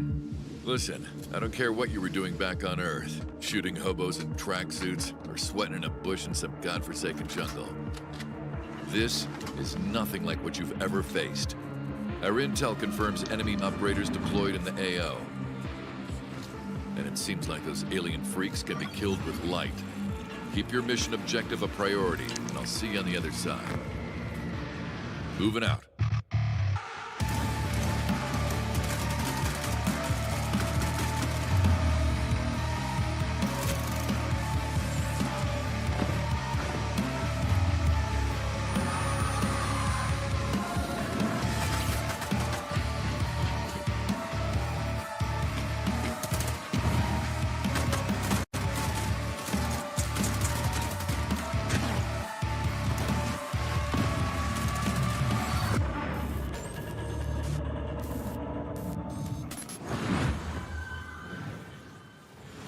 Excellent work as always, Day 9. What's up, everybody? I'm Tasteless, and I am joined with David Kim and Artosis. Today, we're going to be talking to you about a very exciting new game, Battle Aces, a fast-action RTS. Yeah, so let's get right into it. So this first building that you see right here is my core. This is where my units train out of. And also, if I lose the core, then I lose the game. It seems like in this game, you can expand like within seconds of it starting. Is that correct? Yeah, so right when the game starts, you have enough resources to either expand, tech, or build an army to attack with. You know, something that we keep seeing show up on this screen right now is that intelligence bar. This is one of my favorite things about Battle Aces, where you can immediately see not just your unit deck, but your opponent's as well, and start strategizing from the get-go. For sure, and not only that, I can also see the precise, I guess, tech progress of my opponent and vice versa too. So we can strategize very precisely in this game. So with these unit decks, you can make almost any combination of units. How many units exactly are in the game Battle Aces right now? Yeah, so we have 45 units planned for the closed beta, but we'll be adding new units every single season, so the possibilities of strategy will be endless. Now, I notice here on the intelligence bar, you can see you're teching up, your opponent is taking that faster third base, and I see you're playing like a very defensive, tech-oriented game, whereas your opponent is playing a bit more fast-paced, right? Like he's running around, he's doing the attacking while you're doing the defending. Yeah. What can you tell us about the different types of strategies that can be used for different players? So in this specific game, I'm trying to show off a more easier way to play. So you'll notice that I'm not really clicking all that much kind of thing. So my basic strategy is in tier 1, I have these recall units that can teleport back to any of my bases, making it a very easy defensive option. And I'm straight teching to king crabs that are very strong at harassing enemy bases and expansions. Now, game timers and RTSs is not like a new thing, but what's interesting about this one is that this game counter is counting down. What's the story with that? Yeah, so we have a max game limit of 10 minutes in this game. So when the timer reaches 0, then the game will end. And the winning player is whoever has the higher score when that happens. Now, we noticed that the 2 king crabs you have, they seem to be on a stealth mission here. It seems like you're skirting the bottom of the map, maybe going up for a little bit of harassment, a little bit of counterattacking. Yeah, for sure. So I sent 2 to the back so that I can take down one of these bases, hopefully, and while playing a defensive game. But the enemy noticed that, and because he was kind of off position, that's why he went all in on my third base. Yeah, it looks like he will end up killing off your third base here. And in fact brings in a huge army, but it looks like you will defend, unfortunately losing that third base. Yeah, but I do have a bigger army, and I was able to save those 2 king crabs and bring them back. So I'm feeling pretty good about this massive attack right here. Yeah, it looks like you're pushing forward, and that is a very scary army with that many king crabs. Let's see how you end up doing. It does look like it's going to end up being a rout, even taking down his flying units there. It looks like you've done a great job this game, David. And, you know, I got to say, guys, I've played a lot of Battle Aces. And if you want a more in-depth look at the high skill expression available, check it out at playbattleaces.com. And we'll be starting our beta very soon, in a few weeks. So please make sure to sign up for the beta while you're there at the site. And be sure to wishlist it on Steam. Thank you so much for joining us. That's all the time we have. Day 9, back to you.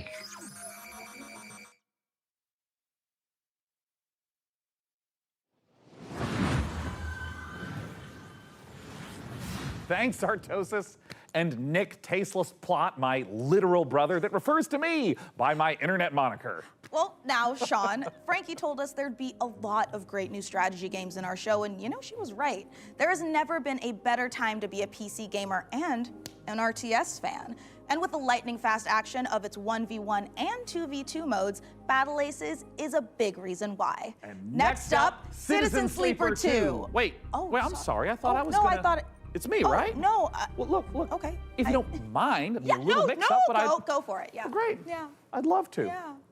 The world of a malfunctioning android housing the digitized consciousness of a human being can be treacherous existence at the best. I was supposed to introduce that trailer. Me, Mika. And then he just swoops in and steals it. Ho, you've made a powerful enemy today, Plot. Mika, is everything okay? Yeah, what? Yeah. Why wouldn't it be? Okay, great. As I was saying, this new installment... Keep talking, Day 9, and you won't have 9 days left after I... I'm not sure what I'm witnessing I'll here. hear your thoughts. What?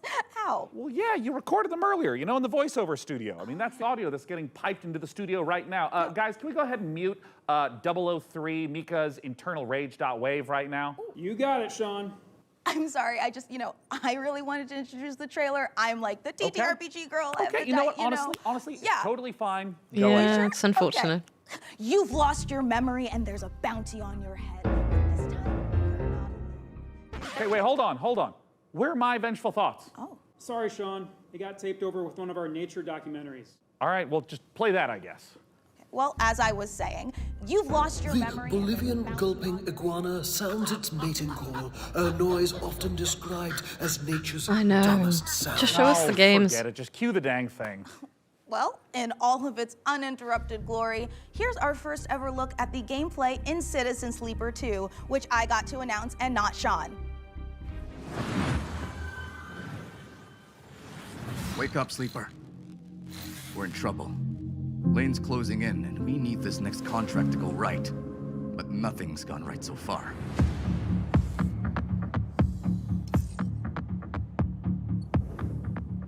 That contract Carson gave us was trouble from the start. Interesting.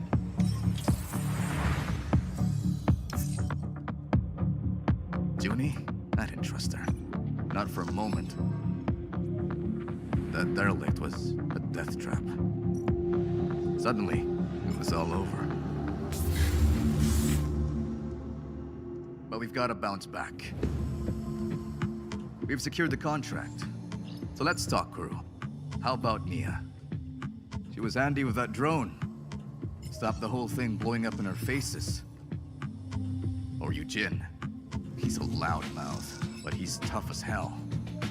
Although he did forget to tell us about Vesna. Or we find someone new, but new crew have new problems. The belt is wide, Sleeper. So whatever comes at us next, just remember, nothing in the belt ever runs smooth.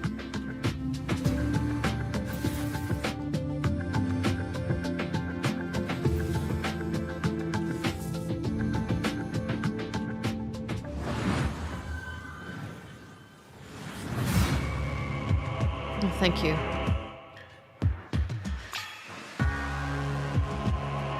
Yeah, that one was interesting.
Oh, cool. Let's check it out. Don't forget, Steam's Next Fest is starting tomorrow, so get ready for loads of demos, guys.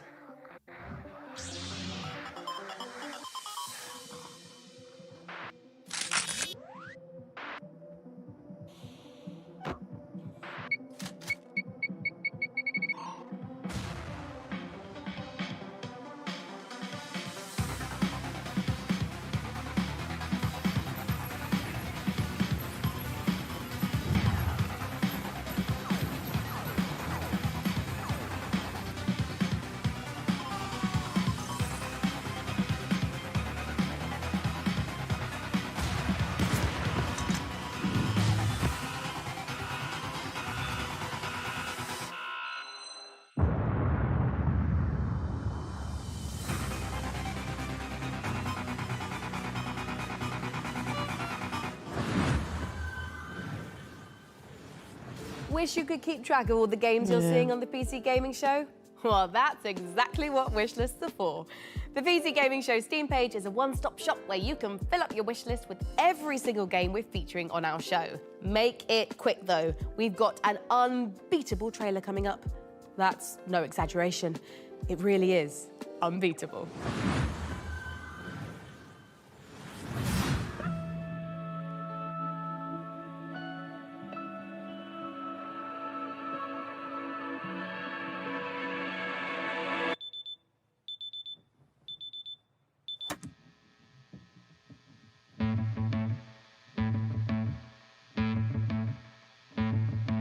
I say the lines, the syllables, got it memorized so I can make you stop. You treat me like a criminal, so why shouldn't I treat you like you're a cop?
Oh, really?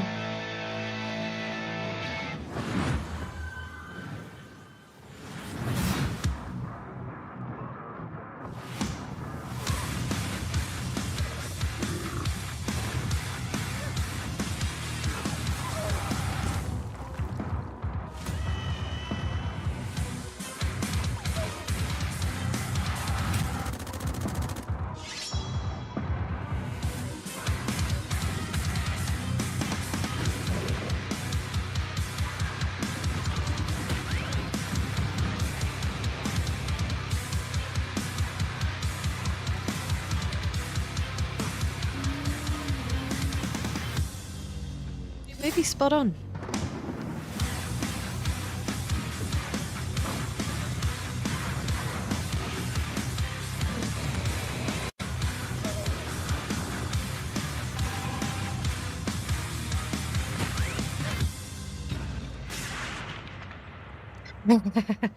For science. Goalkeeper.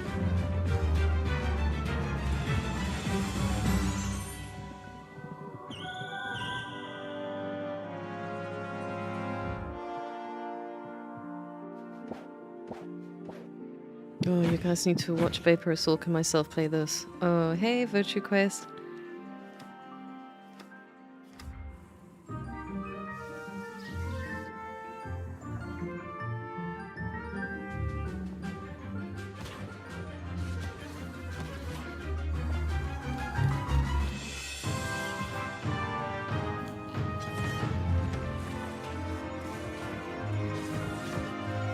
It's an amazing little game, this.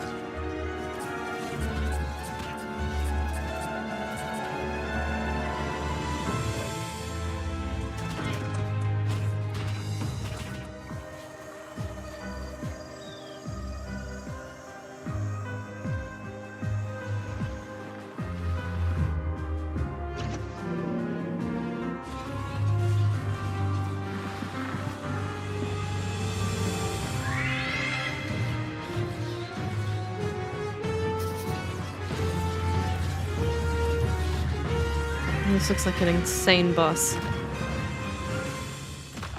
No. Full release, 27th of August. That is a double shot of exciting news. Core Keeper's upcoming 1.0 launch and twin stick shooters Odenfall coming to early access later this year. Okay, Mika, I can't wait to show everyone our next game, and it's so exciting. I'm gonna need to stand up for this. You should stand up too. Okay, yeah, sure. Okay. It's hard to think of a better combination than the team behind the gloriously gory medieval warfare slasher Chivalry 2 and this classic zombie survival horror game that started out as a mod for Half-Life 2. Brace yourself for 8-player co-op, permadeath, and the terrifying cinematic experience of No More Room in Hell. So let's take a look. Oh. Yeah, you're gonna want to sit down for this. But I just stood up. I'm writing a list. Ooh.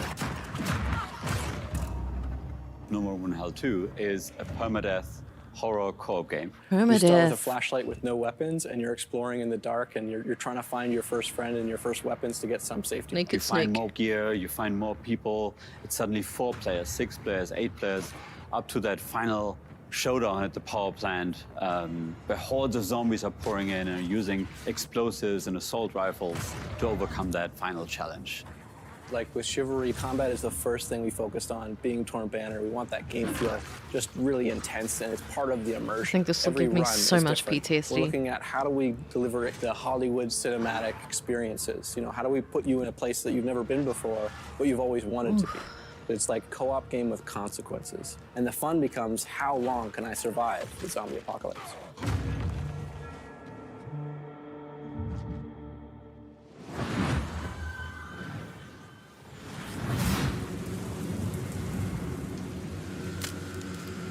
Nice.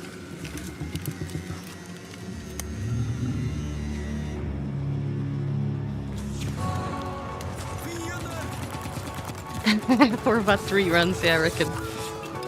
Rage crits. This looks good so far.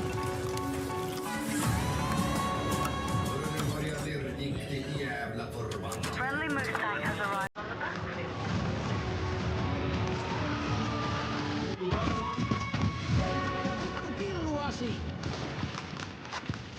Oh, this is definitely me. It's a sniper.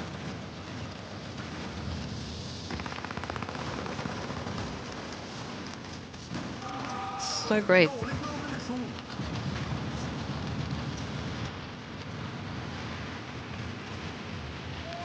Take the electro tube to your radio transmitter.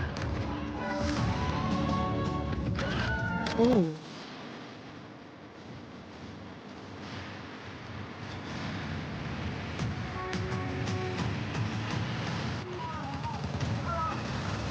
That's actually pretty cool. Hey, Noah.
Peggy 18.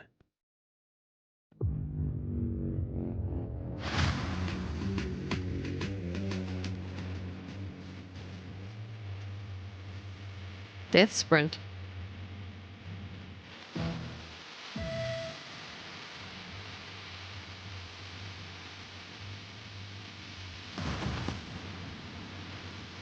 Ooh.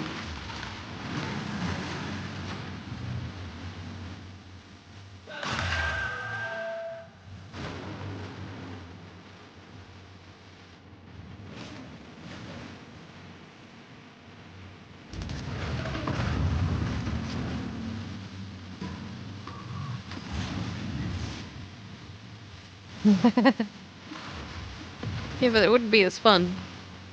You've seen saw blades in this.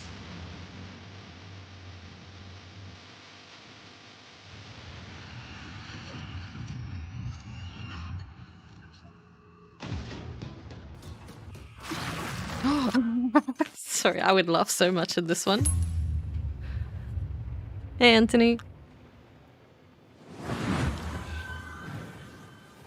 Where's Gore Sonic? meets parkour in Death Sprint 66. And here I thought the worst thing that could happen while jogging is jogging.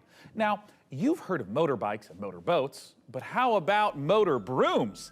In Crescent County, you can escape to a beautiful and wholesome island of witches, where you don't just fly around on boring old wooden brooms. You soup them up, trick them out, and use them for drifting, racing, and running a high-speed delivery service. Let's take a visit to Crescent County.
And now I'm beyond lucky to be joined by Crescent County's creative director, Anna Hollenreich. Anna, thanks so much for joining us. Thank you so much for having me. I am so excited to be here. Now, that was a lovely trailer, and I'd love if you could just walk us through a little more of what we just saw. It's kind of if you imagine Kiki's Delivery Service meets the Bikes of Kira, set on a rural witch tech island.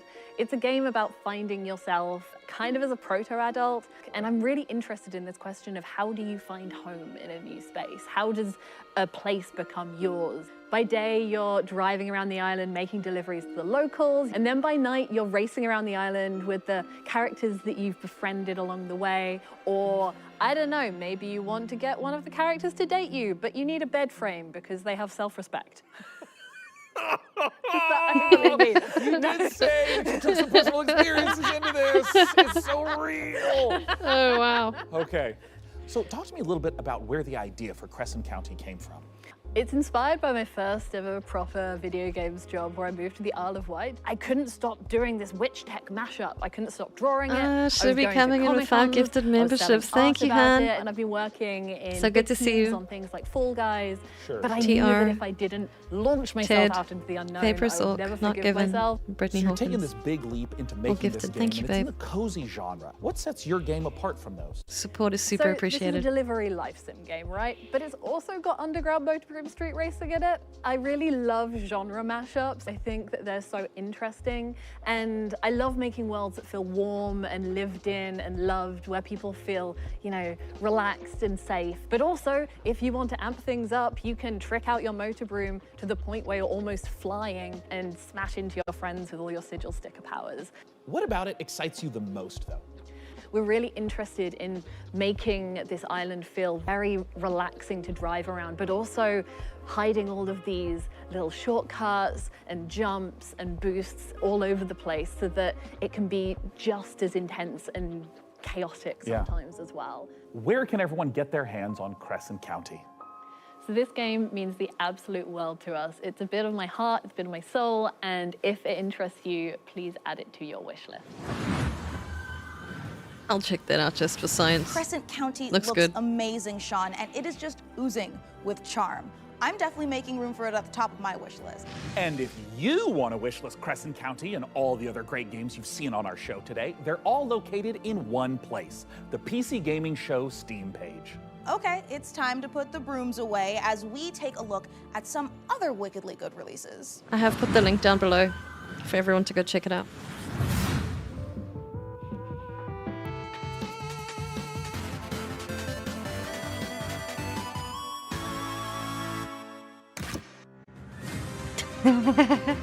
Yeah, you're dirty grey, my babe.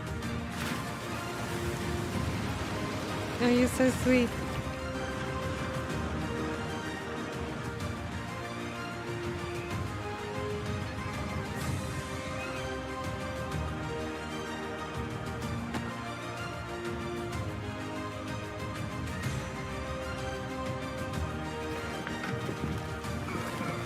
Forgotten Seas.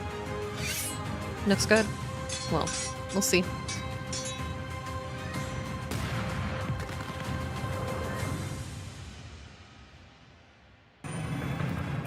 My name is Sam Walker, and I am the last man standing. This one piques my interest. I steel myself for what's to come. I may not survive this, but at least I'll go down fighting. Fighting for a chance to make things right. Even if it's too little too late.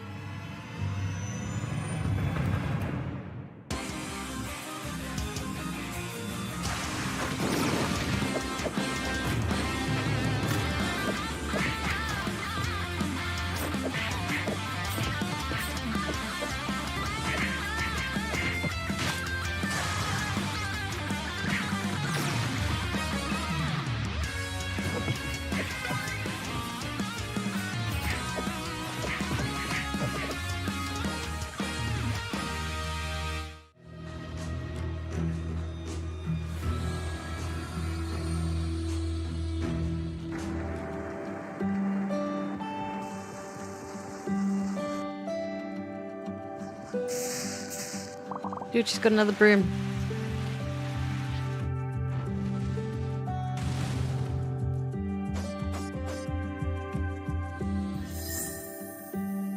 I know, right?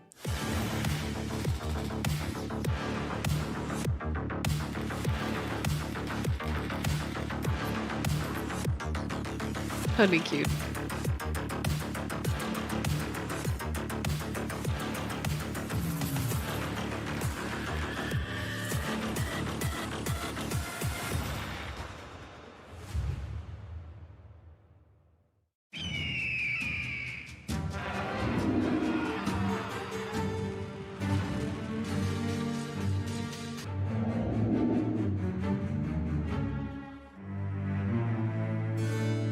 We are spoiled for choice, everyone. Yeah, mine as well. I was... Renaissance Kingdom Wars.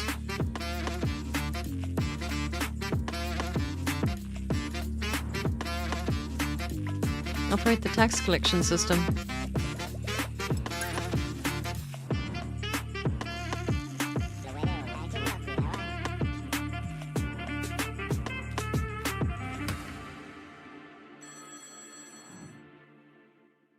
Debtors Club. Set out on the journey, my child, and find your voice. For it is the sound of the instrument that soothes your father.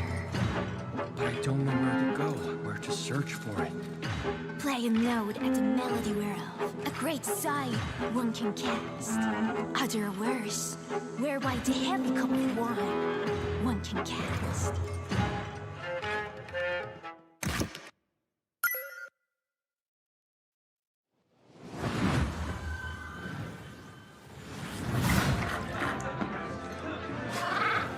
Not too sure.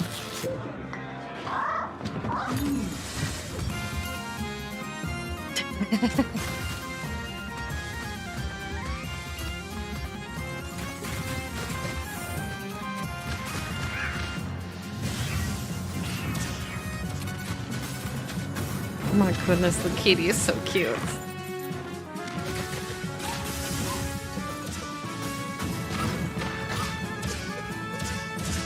Would you really?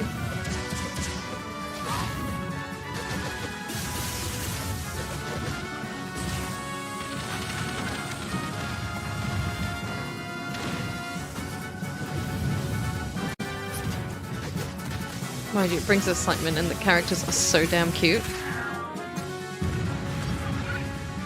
Yeah, likewise. A Cat Quest 3. I know that there's someone that would love this game. Starts with a vaporous, ends with an orc. My name is Nicole Heat, and I'm working with Nereal and Devolver Digital to make the world's first thirst-person shooter, The Crush House. So in the game, you've been hired to produce 1999's hottest reality show, and your job is to certainly choose not. the cast, film the drama, and give the audience what they are thirsting for. But remember, never ever speak to the talent. Anyway, all the different audience groups want to see different things, so let's see who's tuning in today. All right, we've got the divorced dads. They want to see bromances, meat on the grill, strong male emotions, you know, divorced dad stuff. And the fish freaks are here. We've earned money from ads, so let's put some fish in the tank for them. This is normal for reality TV. And the film students are watching, and they want to see all of this at a Dutch angle, of course. Hold on, butt guys in the chat? Let's see what they have to say. Pants are a prison for the ass, if that's what you want, Sir Mix-a-Lot. You know, if we combo all the different things that they want to see in frame together, the ratings will go up even more. Chat is loving it. And no matter how crazy the audience requests are, we have to satisfy them or else the show will be canceled. But don't worry if things do go wrong. What, this game we're watching now? Reality TV after all. Just pick a new cast, start the season over, and maybe this time we'll make it to the series finale of The Crush House.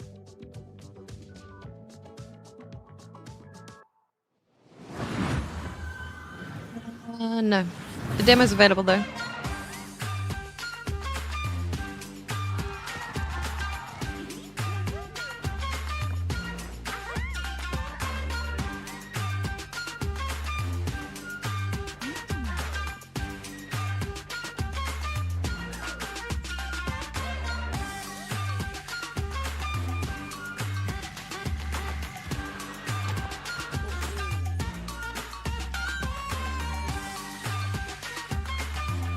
Fishing!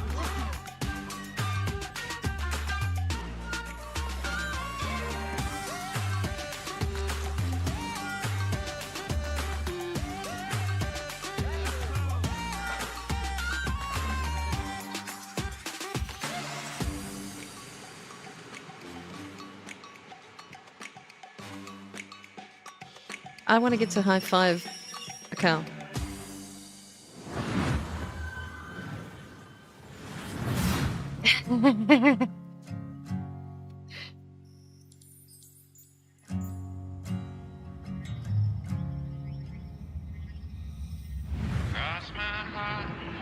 Oh my goodness. I would give this another go again.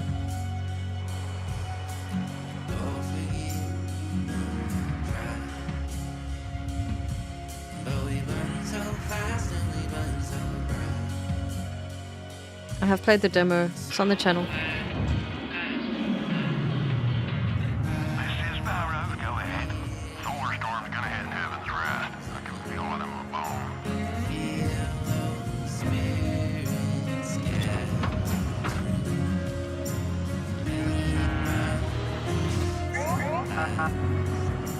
Let's just put it this way, whatever in a game could go wrong generally does with me.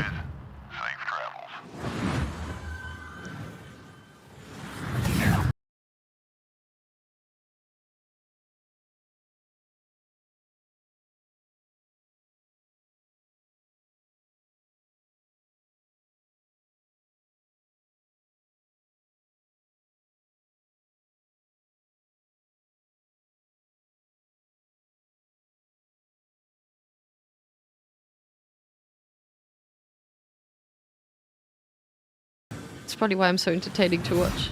Trust me when I say I know what it's like to wait for a big release to arrive. This particular download has been queuing for months.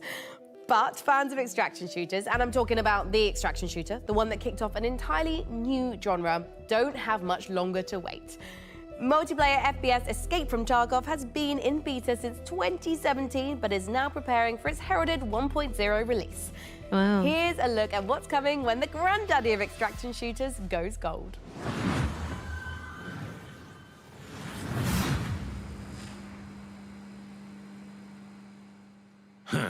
Ну, здравствуй, солдат. Yeah. Давненько не заходил. Куда пропадал-то?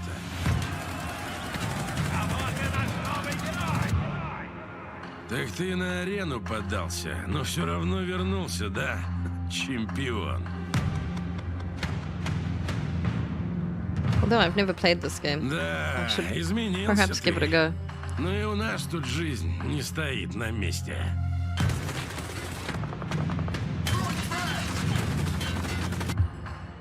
Конфликт в Таркове снова разгорается. И пока неизвестно, чем все это закончится.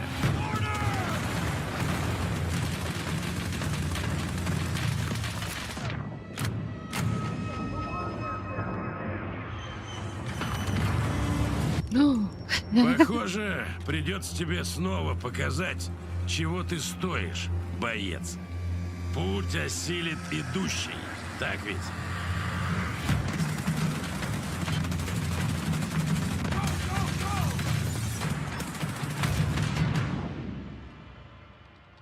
И кто знает, может, у тебя и получится сбежать из Таркова.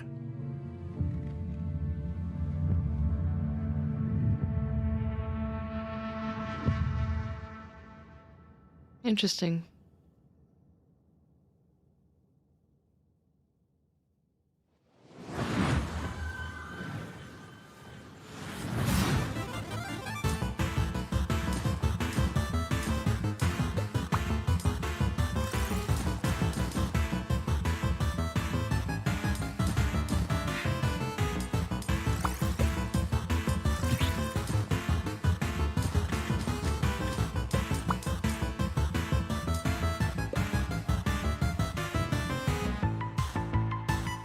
Oh, really?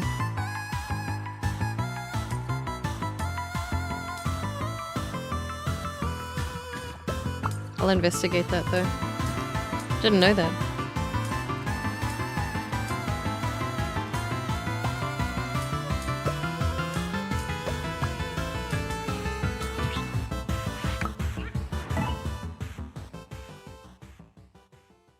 Mad mushroom. If it's vengeance you want, I'll give it to you. Oh, this one again. As long as U is free, your world is in mortal peril. Help me seal him away. Stem the tide of destruction. It's the least you can do. Perhaps, I don't know. Could be Asmongold's, but I'm not sure. Come at me.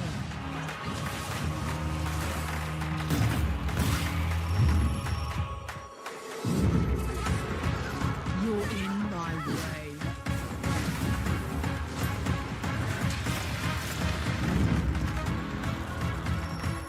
Let's go.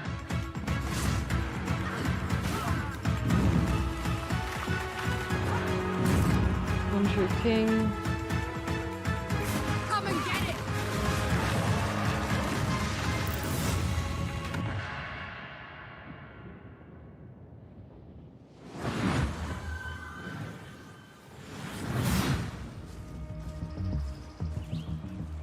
OTK, I think it is.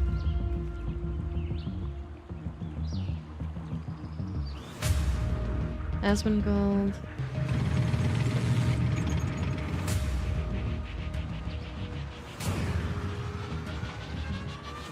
Yeah, they do have something to do. Publishers, Mad Mushroom.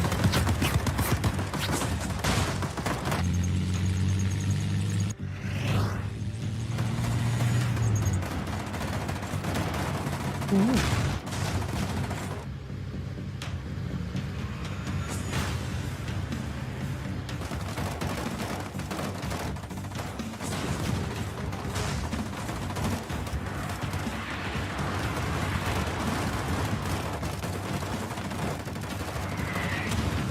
Ooh.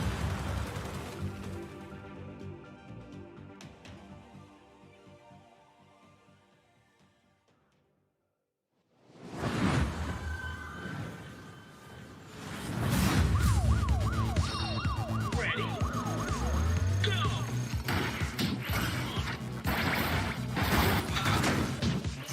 Sounds like you're in trouble.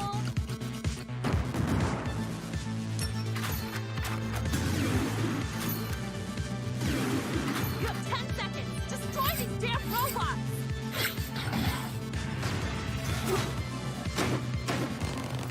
Okay, boss. Roger.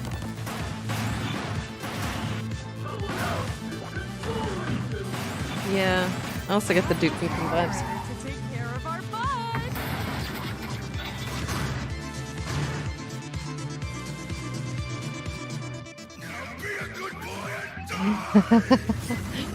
It is busy. This game blows your mind. Mullet Mad Jack. Mullet Mad Jack, right? Sean, I am sad to say it, but we're not a million miles away from the end of our show. What? Already? Oh, It's been a lot of Sean, games so are you far. about to yell no and dramatically wave your fist at the No, sky? no, I just thought I was gonna sneeze. Anyways, as you were saying. Right, well, we don't have much left in the show, so it's time to... Sorry, it turns out I am allergic to shows nearing conclusion. Well, as I was saying, it is time to share something very special. We are I living think in so. a golden age of city builders, and there's something out there for everyone. Strategy, survival, puzzle games, co-op, there are even some really great, cozy, no-stress city builders. And it's true. But even with all the city builders I play, I can honestly say that we've never seen one quite like this. From a very talented team of developers who made games like Mark of the Ninja and Gone Home, let's watch the world premiere of Generation Exile. Our generation ship was to travel hundreds of years across the stars so we could build a new world for humanity. We had tried to restore Earth's ravaged ecology. The desperate solution nearly wiped us out instead. And now it's on the ship. And it's growing. There are only a few thousand of us left, and we cannot repeat the past. In our ship's closed ecosystems, resources are finite. Nothing can go to waste. Every bit of scrap needs to be salvaged, reclaimed, and repurposed into what we need to survive. Materials, food, water, air. We might not always work well with each other. We might squabble, we might stumble, but we are all we have. As we're building a balanced ecosystem, years will go by like minutes. We must adapt to each other and to the unknown. We're not just learning to build a sustainable future. Everyone on board is living their own story, and your story will be different from mine. Can we escape the mistakes that drove us from our home? Because every decision we make now will determine if humanity earns a second chance.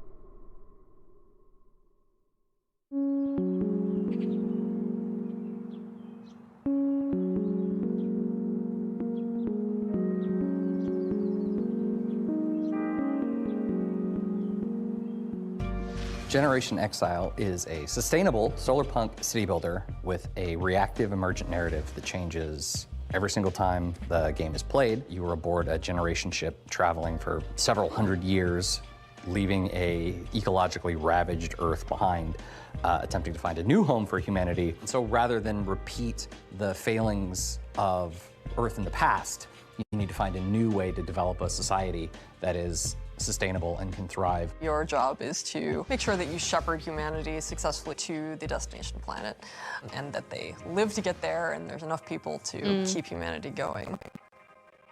Players' goals differ a bit from traditional recognizable city builders, where yes, you're still having to provide the basics for your society: food, shelter, clean water. But there's kind of this unquestioned notion that we see both in a lot of strategy games, but also just in the world around us, where it's like, oh, well, when we need more resources, we can just keep extracting, we can just keep growing and growing and growing. It's simply not possible to keep expanding forever, and that is a thematic element of the game for sure, but I think part of that has come from just looking at the industry around us, where all the goals are just like, what are the returns for the next quarter? We see the harm that is caused by that single-minded focus on how can we extract as much value in the short term, and the people who are harmed the most by that are the thousands of people who in the last 6-8 months have lost their jobs, right? So how did you make your way through a game and progress through the game rather than just infinitely getting bigger? It's about becoming more regenerative. Should get right. Use only what you have around you, because there's Maybe no he's freaked out external again. source of anything else. Fundamentally, you're on a spaceship. You've got what you got. What we wanted to achieve is, hey, a relatively recognizable set of city building mechanics, but having more narrative and story elements there as well. Because the thing that is so rich about city builders is that they're so systems dense, and that game state is all very much driven by the choices and decisions the player is making. But the opportunity then we saw is to look at all that in the city building layer of the game state and drag it out into the narrative.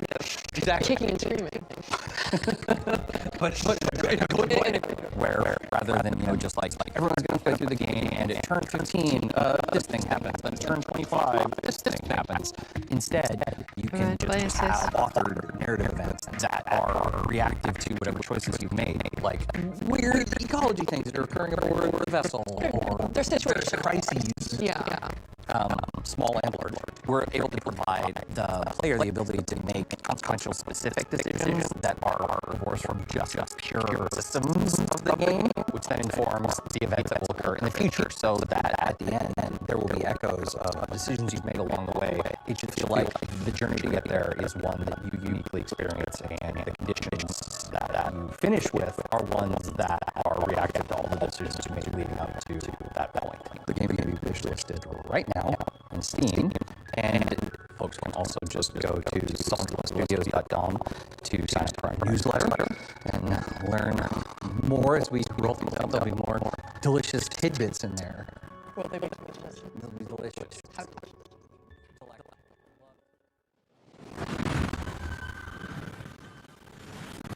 A huge thanks to the good folks at Sonderlust for letting us take a look inside their new sci-fi city builder, Generation Exile. It looks incredible, and the amount of love and work the team have put into it really shines through. Very well Now thought out. look, we are under no illusion that this last year has been incredibly difficult for so many developers in the face of thousands of layoffs and countless studio closures. Today, we are so grateful that we have the chance to put a spotlight on many people really continuing to make games in the face of uncertainty.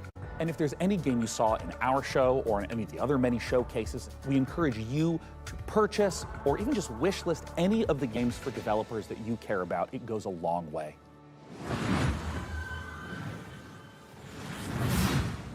Next up, you'd think the sight of a house standing up and walking around on two weird, massive chicken legs would be horrifying. But when you realize it's taking some heavy witch vibes from everyone's favorite Slavic folklore character, Baba Yaga, it's actually pretty awesome.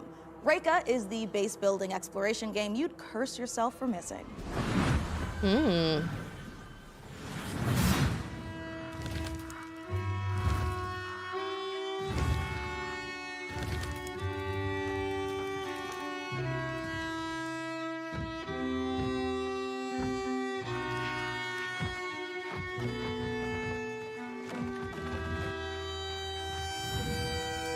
Interesting.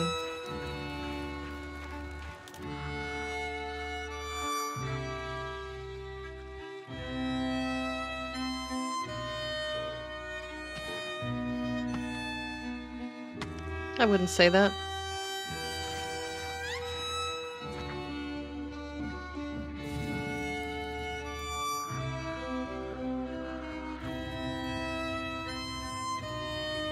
Yaga.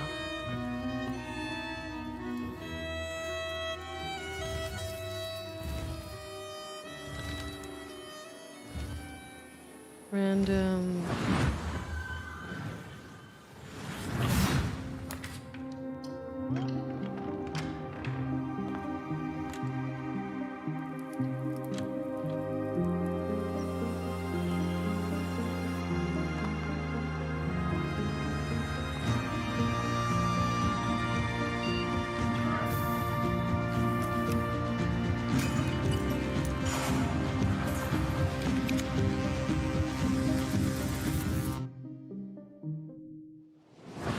With blueprints.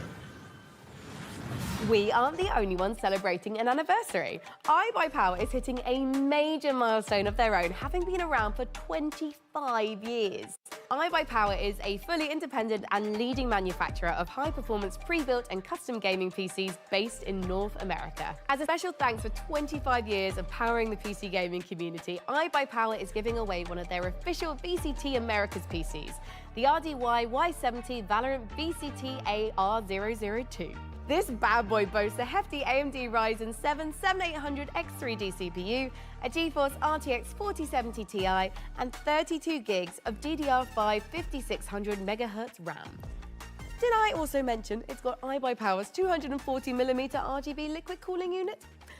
For your chance to win, head over to pcgamer.com/survey. And now, back to more trailers. Meet the Lock creatures.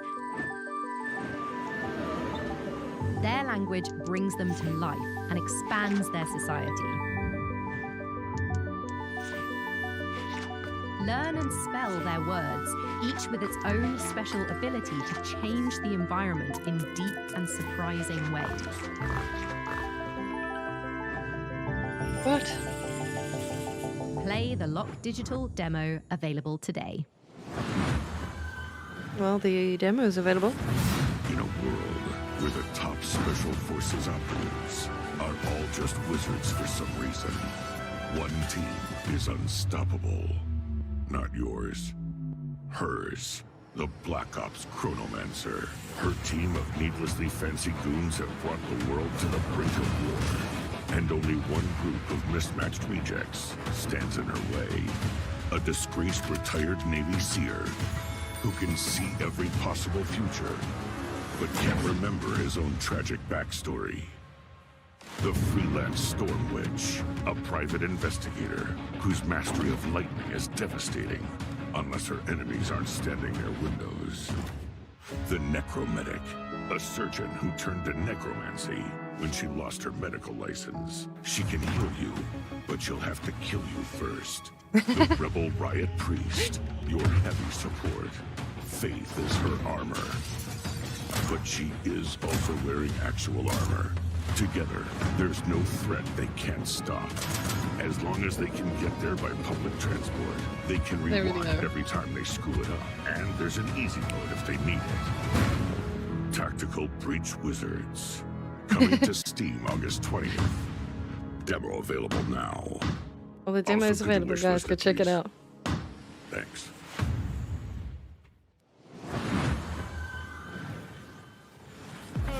Wow, what a show so far. I'm absolutely loving it. And don't forget, you can do more than just watch this amazing lineup of games. You can play them too.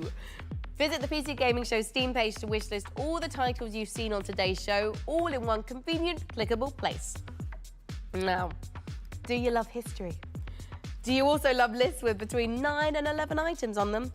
Then today is your day. For our 10th anniversary, we've counted down the 10 biggest moments in PC gaming over the past decade. You can see where your favourite moments landed by visiting pcgamer.com/10. Right, time to grab some friends and head for the sky, where you can turn floating islands into your personal skyships and soar through the clouds. It's co-op survival craft made cozy. Here's an uplifting look at Aloft.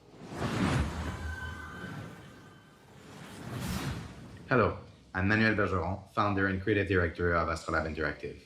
It is my greatest pleasure to announce that we just launched a new multiplayer demo for our game Aloft, a sandbox survival game set in the sky. Take a look at our new trailer for a few more surprises. Enjoy. This is very cute.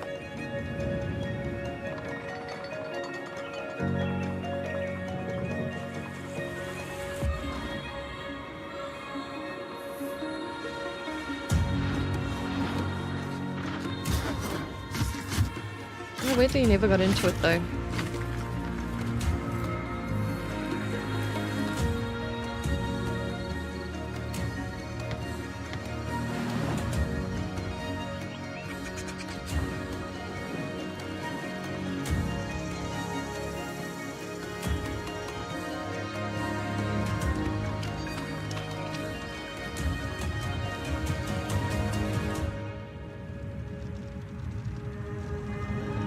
Looks cool.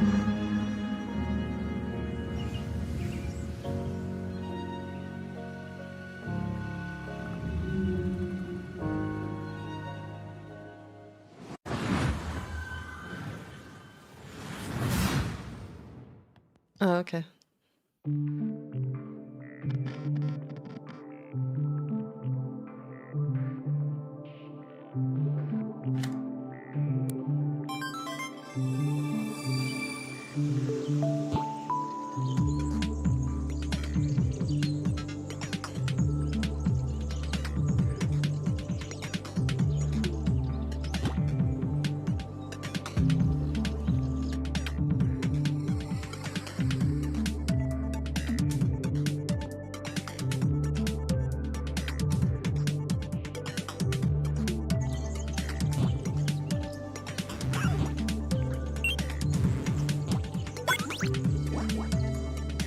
So you're a gamer playing a game that's in a game.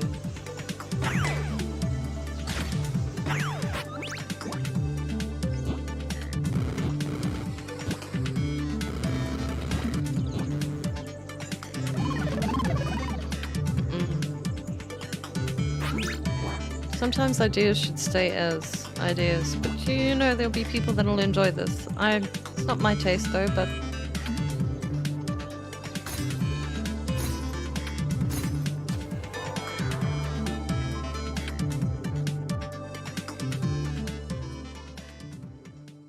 yeah, it's one game's not enough apparently. Oh my goodness.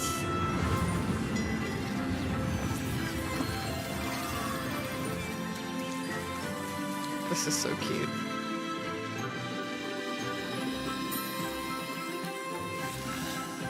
Yeah.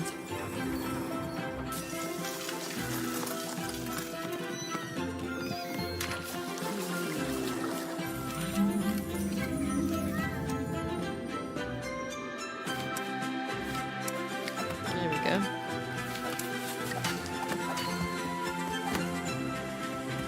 Just looking forward to the gameplay.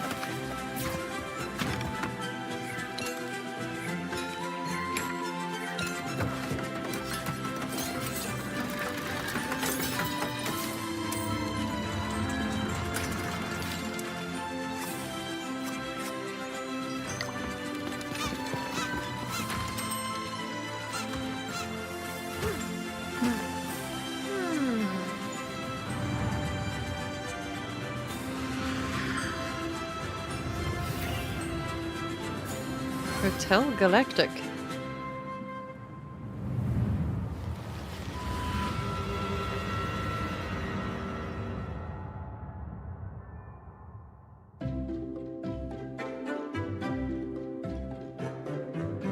I'll check it out.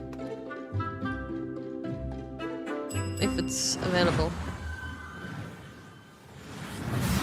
You bring the police to my door? To my rig? I can sort this, right? I just need time. Don't you answer me back! You're fired. You hear me? Fired. Jesus, Gregor! Gregor!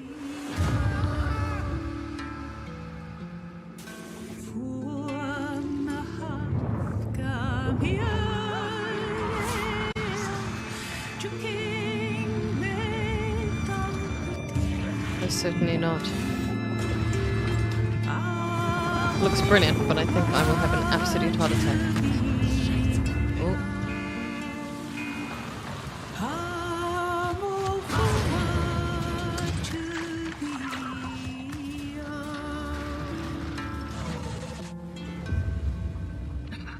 I actually wanted to play the Still Wakes the Deep. Dude, Hotel Galactic looks so cute, right? Oh my God, it does. And honestly, I would just love to manage a bed and breakfast for alien travelers. I just worry that my quaint taste and timeless valence bedspreads just might not be suitable for interdimensional species tastes. I don't know. What do you think, Mika? Sean, look at me. If anybody can create the cutest bed and breakfast for interdimensional space beings, it's you. It's this guy. Oh, you always care, Mika. Oh, I know I do. And you know what else I care a great deal about? It's the developers at the Chinese Room getting back to their roots for more first-person horror.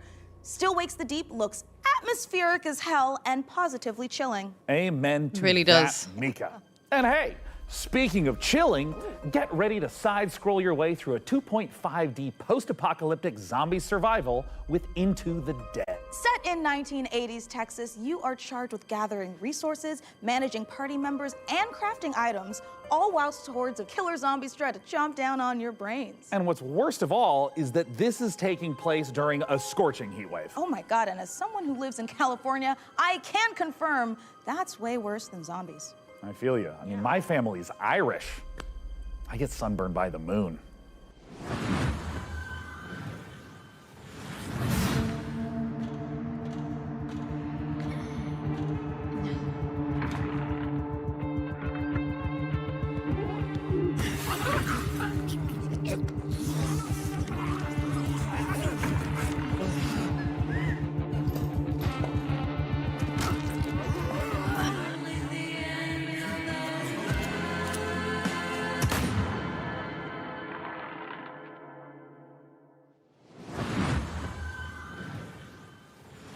Hi PC Gaming Showcase, I'm Tanya from KitFox Games, and I'm here to show you 3 different games today. So let's start with Dwarf Fortress. Hi, I'm Zach Adams. And I'm Tarn Adams. We're the co-creators of Dwarf Fortress, inviting you to play Adventure Mode in open beta. And we'll be adding tutorials and demigods later this summer.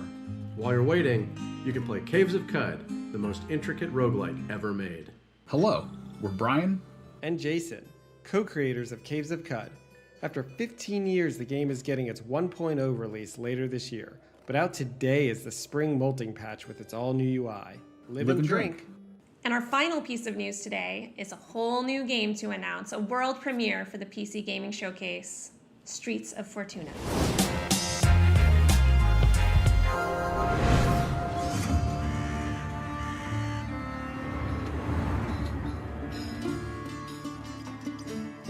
Procedural city simulation. Has never been this How ambitious. will you survive in Fortuna? Will you be a thief? A cook? A smuggler? An artisan? A trader? The city is a richly generated sandbox, each citizen living their simulated life. Use knowledge to your advantage, romantically. Oh my God, it's The or Sims. politically. Live your other life. in Streets of Fortuna.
Yeah, I'm not so sure.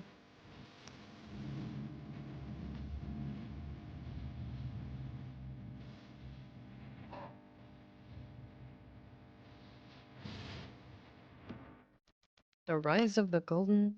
so the demo's out. I'm curious to see more gameplay, but... That was the Don't know. Rise of the Golden Idol, once again inviting you to unravel the truth being a tangled mystery. Now, take a look at a game from our friends at Hooded Horse that combines turn-based strategy with real-time exploration. Here's the new trailer for Every Day We Fight.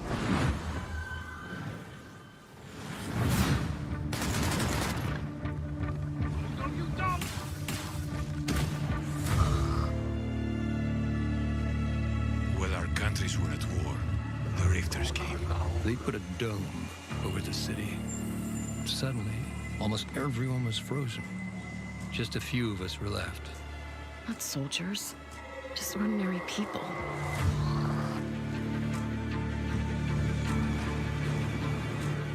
Oh yeah, you change your characters. You know what? I never used to like guns.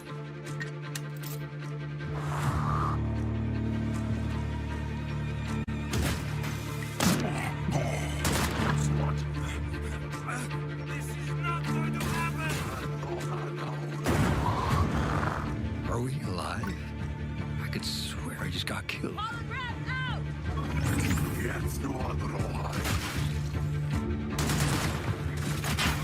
I think we jumped back in time. Vivian! See what else she can do! Don't miss.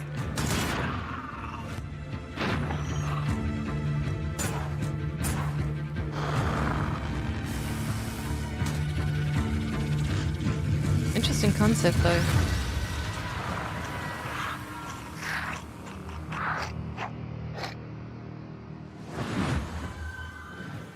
Storyline's cool.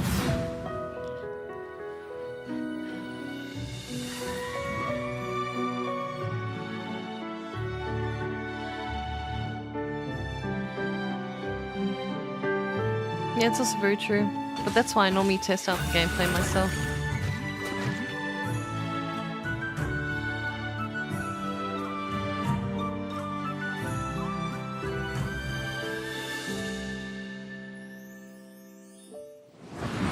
It looks quite cute, actually, if you want a chill game.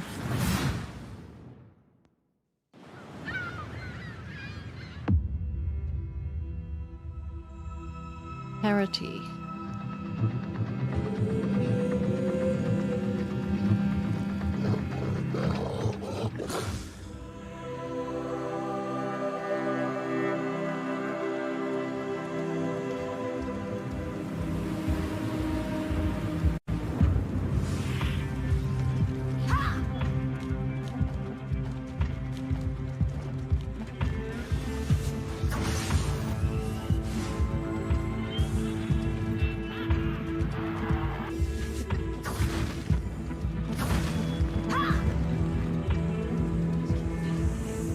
Velkomin í verndarvættatöl.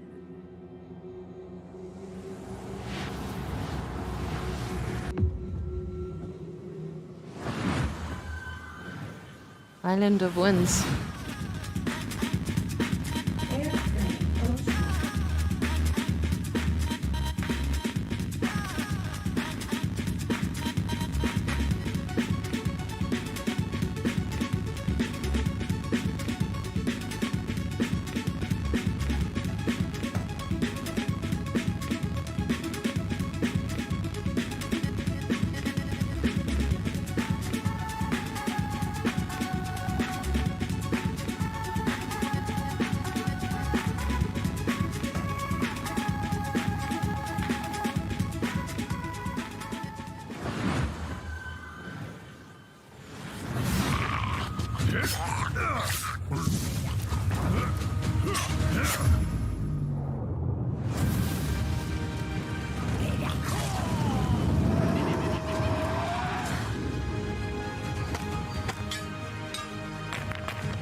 Alright, base building. Resource collection. Fighting. Storyline. Stormforge.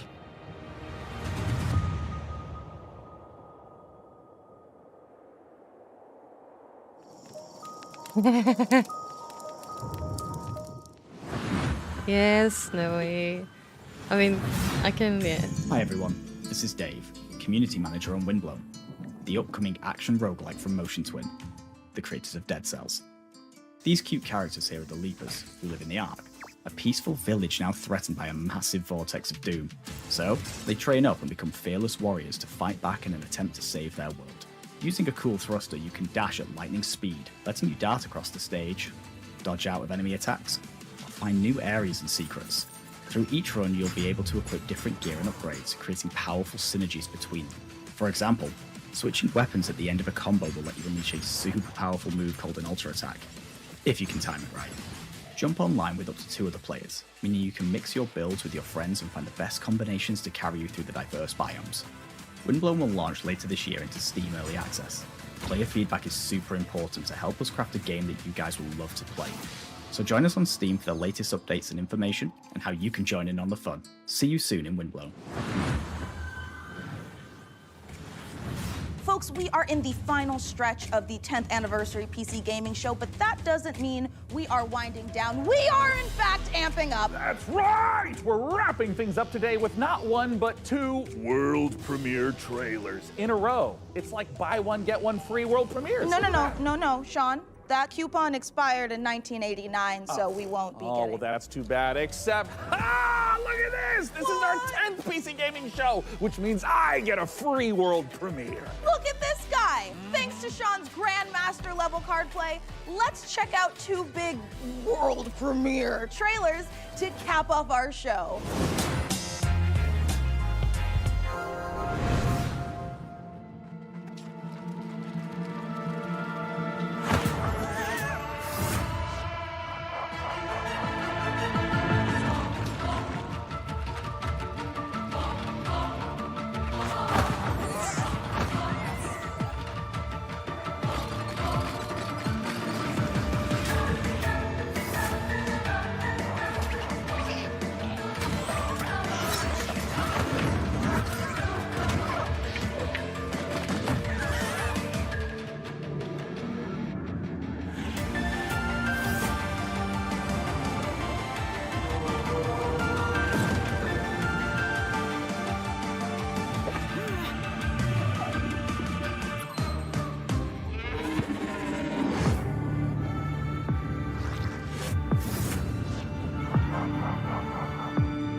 I wonder what vibes that gives off.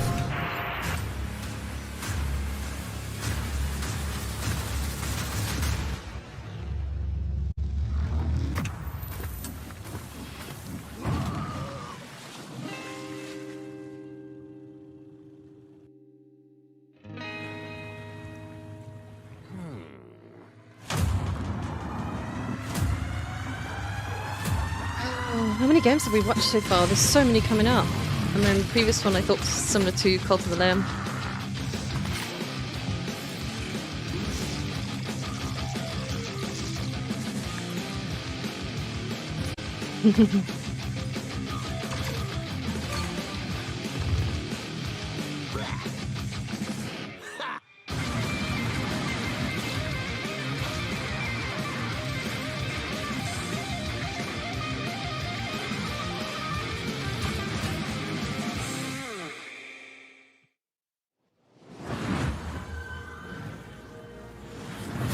And that is a wrap on the PC Gaming Show 2024. We had such a great time showing you all the exciting PC games headed your way, and we're especially thrilled that you could join us for our 10th anniversary show. And I mean, if you've been tuning in to watch our show for 10 years straight, thank you so much. We couldn't have done it without you. And if this is your first time watching, just watch this show like 10, 20 more times. Make up for all the ones you've missed and for the future ones. That's 100% how the coupon works. Right, and the punch card.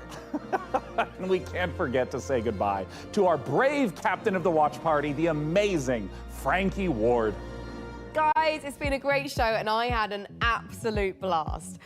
Before we go, we also want to give a huge thank you to all the game developers, artists, designers, writers, voice actors, and everyone else out there working so hard day after day to create games we all play and love. We appreciate every single one of you.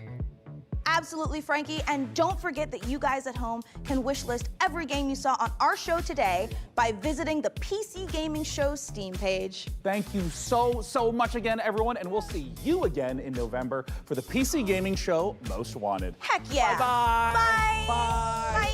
Bye. Bye. Bye-bye. Wow. Bye-bye. Bye. Bye. Oh, goodbye. Oh, let's other hand. Bye. Oh, bye. Bye. Goodbye. Goodbye now. Goodbye. That was quite busy. Fantasy world with post-apocalyptic vibes. Let's go back. What do you guys think? Away from me. I mean, these are We're just going back to the indies. I start. know I didn't Here it showcase the comes. I got Xbox it. or the This is Microsoft one earlier, but there were some pretty good games on there. And then tomorrow there's a Ubisoft Forward, which is also doing a live stream about all the different kinds of games that they're bringing out as well. Which I'm finding really interesting, and it's always good to like just check out what's coming out, see what's going on in the communities, as well as, you know, what games, what directions things are going into. Is that helpful? It's a lot.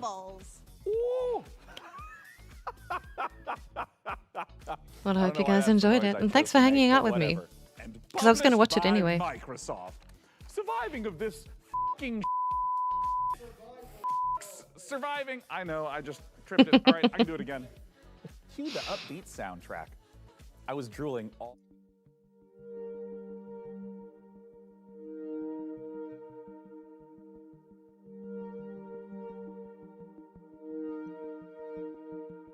Oh, really? Wouldn't you have watched this? Then I'll probably do the Ubisoft one tomorrow then as well. It is way better with people. I've also enjoyed watching with you guys.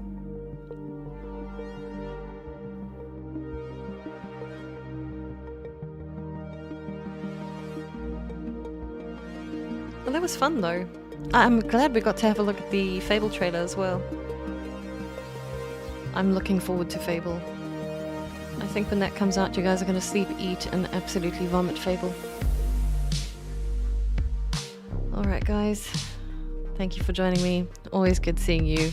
And please take it easy wherever you are. Peace and love. Mon out.